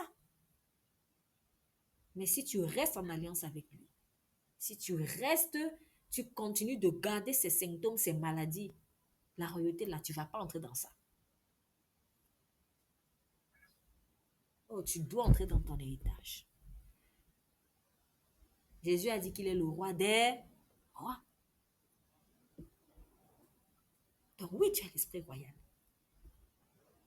Mais ne le laisse plus souiller. Soyons des rois comme Jésus.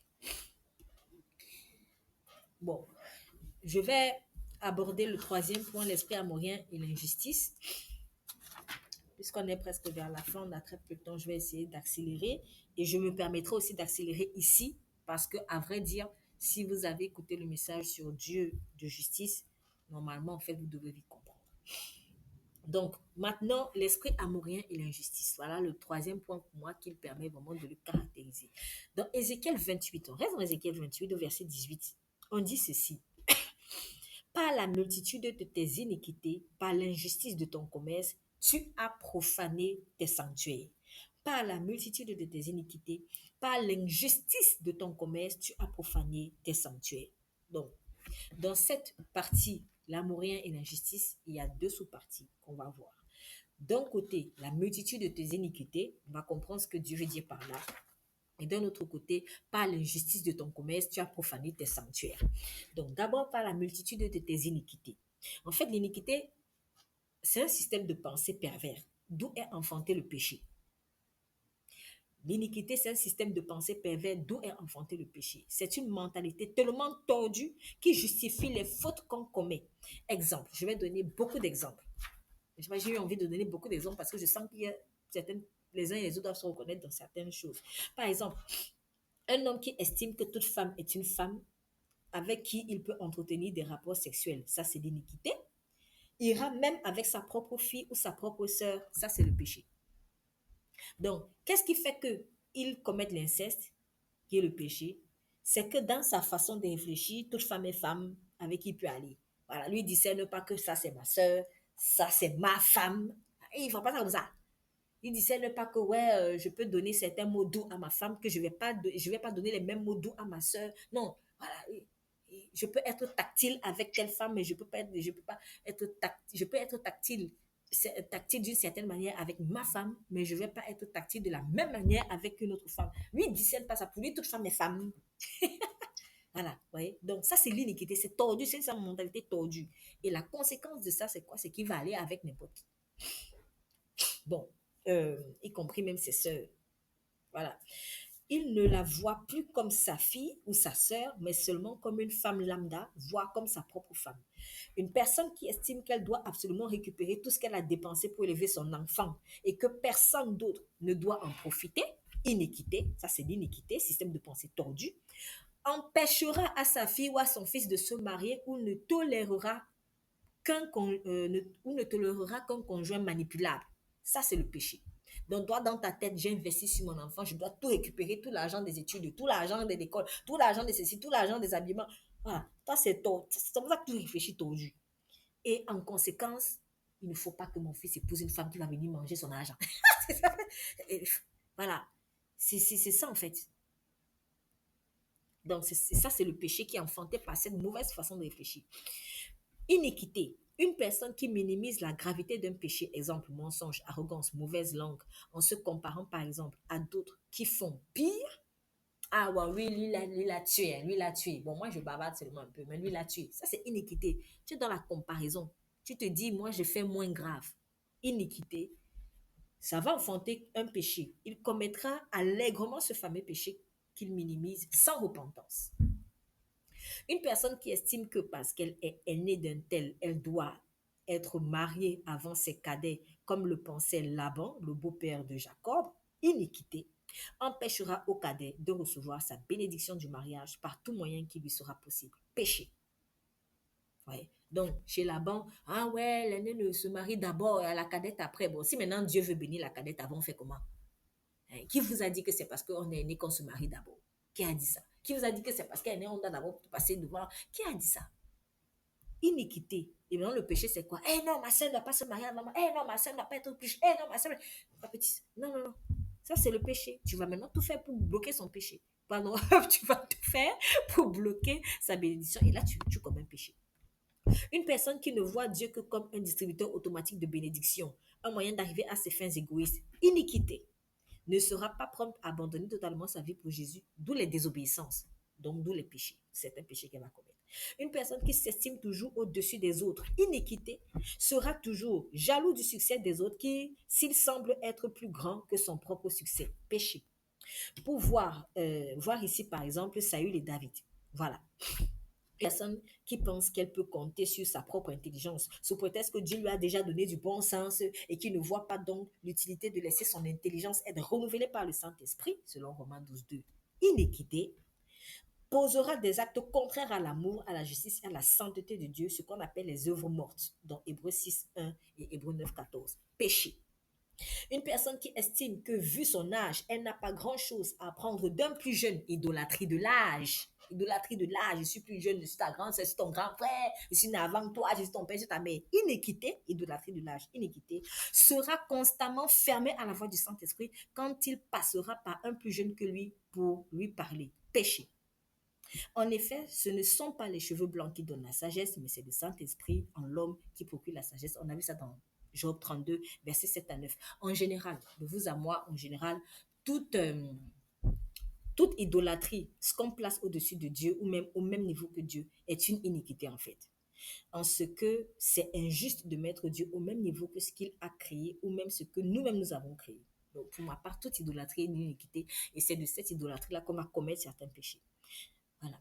Donc, l'esprit amourien, lui, il aime définir lui-même ce qui est bien et ce qui est mal, puisqu'il se prend pour Dieu, puisqu'il estime être le roi du monde, puisqu'il veut tout contrôler. Il est à la source de toutes les iniquités. Tout système de pensée tordu. Voilà. Parce que pour lui, c'est lui qui définit comment les choses doivent être, puisque il se prend pour un roi. Donc, pour lui, c'est ça qui est bien, c'est ça qui est mal. C'est lui qui définit ce que c'est que la loi. C'est ça. De ce fait, il ne peut pas supporter la présence du Saint-Esprit parce que le Saint-Esprit représente pour lui un concurrent, ou mieux parce qu'il lui vole sa place. Un voleur n'est jamais à l'aise en présence d'un légitime propriétaire. Il fera tout pour qu'on ne le connaisse pas en tant que légitime propriétaire. Ou alors, s'il lui en est possible, il essaiera d'éliminer ce légitime propriétaire, soit physiquement, soit dans la conscience des gens. Donc, quand il dit, donc, c'est pas la musicie de tes iniquités, j'ai essayé de vous faire une petite description en détail avec des exemples.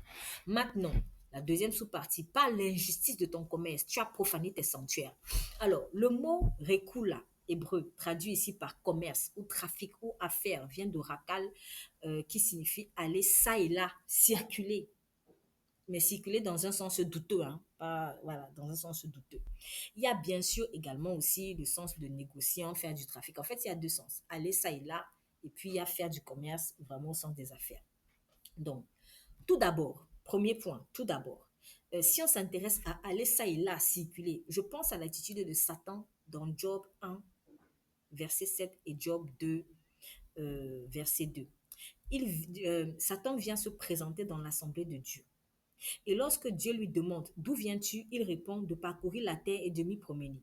C'est comme ça qu'il avait d'ailleurs remarqué Job, l'intègre, et avait déjà jugé dans son cœur, les motivations de cet homme. Voilà, il dit, ah, est-ce de façon désintéressée que Job craint Dieu? On ne lui a rien demandé. Mais il a vu Job, il a déjà jugé Job. Et comment il a fait? Parce qu'il allait ça et là. Il se promène, il va à gauche, à droite. Il va ça et là.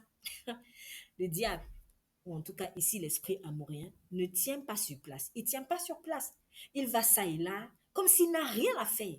Mais en fait, il scrute, il espionne, il cherche là où il peut semer des mauvaises graines. Dès qu'il voit quelqu'un de bien, quelqu'un qui semble briller, c'est l'occasion pour lui de semer la zizanie. On dirait qu'il va ça et là pour savoir s'il y aurait un autre chef dans ce qu'il estime être son territoire, son secteur. Une fois qu'il a trouvé quelqu'un dont la vie le dérange, parce qu'elle brille, il cherche à éliminer cette personne. Il en fait une affaire personnelle. Remarquons que c'est la même attitude qu'a la femme étrangère dans Proverbe 7. Au verset 10 à 12, elle est écrit, pardon, Or, voici que cette femme vint à sa rencontre, habillée comme une prostituée, et l'esprit plein de ruse. Elle parlait fort et sans retenue, et ses pieds ne tenaient pas en place chez elle. Tantôt dans la rue, tantôt sur les places, elle faisait le guet à tous les carrefours. Oui, elle est toujours là, elle fait le guet, elle ne tient pas en place. Faisons attention à cette attitude errante qui consiste à aller à gauche, à droite, sans réel but, se mêlant de la vie des gens, des choses qui ne nous regardent pas, comme si on n'avait rien de mieux à faire. Comme si on n'a rien de mieux à faire. Faisons attention lorsque nous nous ennuyons très vite. Quand on s'ennuie très vite, dès que nous sommes sur place, si nous nous excitons toujours à bouger pour aller à gauche ou à droite, si nous ne supportons pas nous poser, c'est que nous avons peut-être de l'amourien en nous ou au minimum de l'esprit de prostitution qui par essence ne sait pas se poser comme on vient de le voir dans Proverbe 7. Question. Si vous ne savez pas vous poser, c'est une question vraiment que Dieu m'a inspirée, donc je la pose aussi. Si vous ne savez pas vous poser, comment pouvez-vous vous marier et réussir votre mariage? Puisque le mariage en soi, c'est se poser. Et parfois, mon mariage est bloqué, mon mariage est bloqué. Est-ce que tu sais te poser? En fait, c'est contraire à tout ce qui est vagabondage. Le mariage est contraire à tout ce qui est vagabondage. Vous risquez vite de vous ennuyer dans votre mariage et de le détruire par la prostitution. Quand Dieu veut t'apprendre à te poser là, c'est pas pour rien. Ça, tu faut toujours, bon, voyage ici là, là-bas, à gauche. Apprends aussi à te poser un peu. Sinon, tu vas réussir le mariage comment? Parce que le mariage, lui, il a l'ADN de se poser. Si tu t'ennuies vite, tu vas vite t'ennuyer de ton mari ou de ta femme. Et après, tu ne comprendras pas comment va sortir l'adultère. Oui. Bon. Dans un second point, on a vu un premier point. Dans un second point, en ce qui concerne précisément le trafic, la négoce, le commerce, je pense à l'épisode où le Seigneur Jésus avait chassé les commerçants dans le temple de Dieu. Donc ça, on voit dans Matthieu 21, versets 10 à 17. Beaucoup de personnes, si vous lisez la Bible, vous connaissez cette histoire. Jésus a chassé ceux qui faisaient le commerce parce qu'ils étaient injustes dans leur trafic. Il y avait sûrement de la malhonnêteté dans leur business. C'est pourquoi il les avait appelés voleurs au verset 13. Quand il dit, vous avez fait de cette... j'ai dit que cette maison sera un temple de prière, mais vous en avez fait une caverne de voleurs. Jésus les appelait des voleurs. Voici quelques versets relatifs à la malhonnêteté dans le commerce. Proverbe 20, verset 23. Deux poids différents font horreur à l'Éternel et la balance faussée n'est pas une bonne chose. Proverbe 20, verset 10. Deux poids différents et deux mesures différentes font l'un et l'autre horreur à l'Éternel. Proverbe 20, verset 14. Mauvais, mauvais, dit l'acheteur, et en s'en allant, il se félicite. 1 Thessaloniciens 4, 6. C'est que personne n'use envers son frère de fraude et de cupidité dans les affaires, parce que le Seigneur tire vengeance de toutes ces choses. Mais c'est pas tout. C'est pas tout. L'autre niveau d'injustice, le pire et même le tout premier, on aurait pu dire ça, c'était que ces commerçants avaient changé en la pervertissant l'orientation du temple de Dieu. Le temple de Dieu devait être consacré à la prière, mais il est devenu un lieu de commerce des voleurs. Cela correspond bien au reproche de Dieu au prince de Tyr quand il lui dit, par l'injustice de ton commerce, tu as profané tes sanctuaires. Et en plus, il dit bien une caverne de voleurs. Une caverne de voleurs. C'est très intéressant, on va comprendre un peu pourquoi. Tout ce qui pousse, à transformer les lieux de culte réservés à l'adoration pour Dieu en un commerce mondain vient de l'esprit amoureux. Tout ce qui se sert du nom de Dieu pour piller les gens vient de l'esprit amoureux. Tout enseignement, prédication, prophétie ou message centré sur la prospérité uniquement matérielle, reniant l'attachement à l'amour de Dieu vient de l'esprit amoureux. Dieu n'est pas un moyen pour se faire de l'argent. Ce qu'il veut, ce sont des personnes qui sont prêtes à mourir pour lui, quel que soit le prix à payer. Bref, à l'aimer inconditionnellement pour sa personne, non pas pour ce qu'il donne. Tout évangile axé sur la richesse matérielle ou sur la pauvreté matérielle aussi vient de l'amour, car l'amour de l'argent comme la peur de l'argent vient de la même mauvaise source. Colossiens 2, verset 18-23 nous demande de faire attention, par exemple, à des personnes qui, sous une apparence de piété, ils martyrisent leur corps, des choses comme ça. Ils disent que oui, c'est ça l'humilité. Non, le culte de la pauvreté matérielle, là, c'est pas de Dieu. C'est pas de Dieu non plus. On ne va pas au ciel parce qu'on est financièrement riche, mais on ne va pas au ciel non plus grâce à un vœu de pauvreté matérielle. C'est pourquoi derrière les pauvretés matérielles se cache souvent beaucoup d'hypocrisie. Christ s'est déjà fait pauvre pour nous afin de nous enrichir de toutes sortes de bénédictions. Éphésiens 1, verset 3. Il ne faut donc pas aller d'un extrême à l'autre. Deutéronome 28, 13 à 14, dans Deutéronome 28, 13 à 14, Dieu promet de faire de nous la tête et non la queue. Hein? La tête et non la queue. Et nous dit de ne pas nous détourner de ses commandements, ni à gauche, un extrême, ni à droite, un extrême. Donc, moi, je ne peux pas dire que, OK, je vais être la queue tous les jours et je vais aller au ciel. Il faut faire attention. Hein? Ça, c'est guigazien maintenant. Ça, c'est guigazien. Bon, bref. Pour éviter cela, d'aller d'un extrême à l'autre, il faut marcher par le Saint-Esprit, c'est tout. Uniquement par le Saint-Esprit, car lui seul sait ce que, lui seul peut nous donner l'équilibre, en fait, devant Dieu. Donc, je vais évoquer dans un troisième point, donc le troisième point, après, par l'injustice de ton commerce, tu as profané tes sanctuaires. Donc, nous sommes toujours dans la partie de l'amorien et l'injustice. Donc, on a vu la multitude de ces iniquités, ensuite l'injustice de ton commerce. Maintenant, on va voir le cas des 5 rois amoriens. Et en quoi est-ce qu'il y a eu injustice ici? Dans Josué 10, on voit le cas de 5 rois amoriens qui ont attaqué la ville de Gabaon parce qu'elle avait fait la paix avec Dieu. Confère message sur Dieu de la justice. Pour ceux qui n'étaient pas là, il faut aller le lire. Je ne peux pas revenir encore dessus, on n'a pas assez de temps. Donc, c'est en ordonnant, on avait vu ici que pour avoir la victoire, Josué avait dit au soleil, soleil, arrête-toi sur Gabaon. Et c'est en ordonnant au soleil de s'arrêter donc et ainsi qu'à la lune que Josué avait vaincu.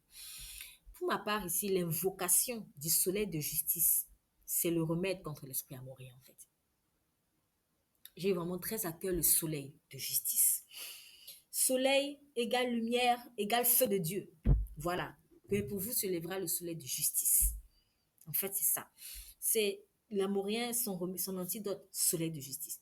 Samson avait été aussi, je pense, confronté peut-être à un esprit méchant comme ça. Parce qu'en fait, Samson signifie fils du soleil.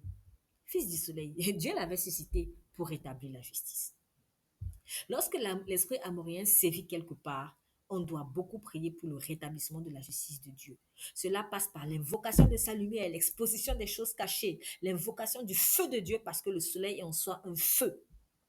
Il faut donc pas être étonné aussi quand Dieu envoie son jugement là où règne un esprit amorien. C'est pour tout consumer parce que c'est comme cela qu'on le traite. Voilà, c'est comme ça qu'on le traite en fait. C'est pourquoi quand Dieu veut nous utiliser pour chasser cet esprit quelque part, il faut vraiment que nous-mêmes nous soyons attachés fermement à la justice de Dieu. Si nous n'aimons pas la justice de Dieu ou si notre âme présente des failles par rapport à certains aspects de la justice de Dieu, nous nous mettons nous-mêmes en danger en allant confronter ce genre d'esprit. Satan ne chasse pas Satan. Les ténèbres ne chassent pas les ténèbres. C'est pourquoi parfois notre formation avec Dieu prend des années pour que la conscience de la justice de Dieu s'imprègne en nous. Nous serons aussi donc des canaux efficaces contre ce type d'esprit méchant. Et bien sûr, donc, quel est le sort, pardon, des Amoriens, la deuxième grande partie qui va être très courte en 1 minute. Et c'est toujours quand même dans la suite avec les 5 rois amoriens parce que c'est eux qui m'ont permis de comprendre. Déjà, de prime abord, comme tout esprit méchant cité dans Deutéronome 7.1, l'esprit amorien sera chassé de sa terre. Ça, c'est clair. Et tous ceux qui sont en alliance avec cet esprit partageront le même sort. Cependant, j'ai une pensée particulière par rapport à la fameuse grotte du Python. Remarquons comment sont morts les 5 rois amoriens. Ils ont été enterrés dans une caverne. Ils sont allés se cacher dans la caverne et ils se sont enterrés là-bas. Pourquoi? Parce que c'était spirituel en fait. C'est là la caverne, dans la grotte, là, on l'a vu au tout début, que le Python y demeurait. Ils sont allés se cacher là où ils pensaient que leur Dieu, là où c'était leur maison. Là où tu as péché, c'est là où tu vas mourir. La caverne où tu as péché, c'est la caverne où tu vas être enterré. Le diable, il nous berne en fait. Il te dit, ouais, viens te cacher dans la caverne. Le culte, c'est la caverne, mais c'est là-bas que tu vas mourir. Faisons très, très attention. Donc, la caverne du Python a été la caverne. C'était leur cimetière en fait.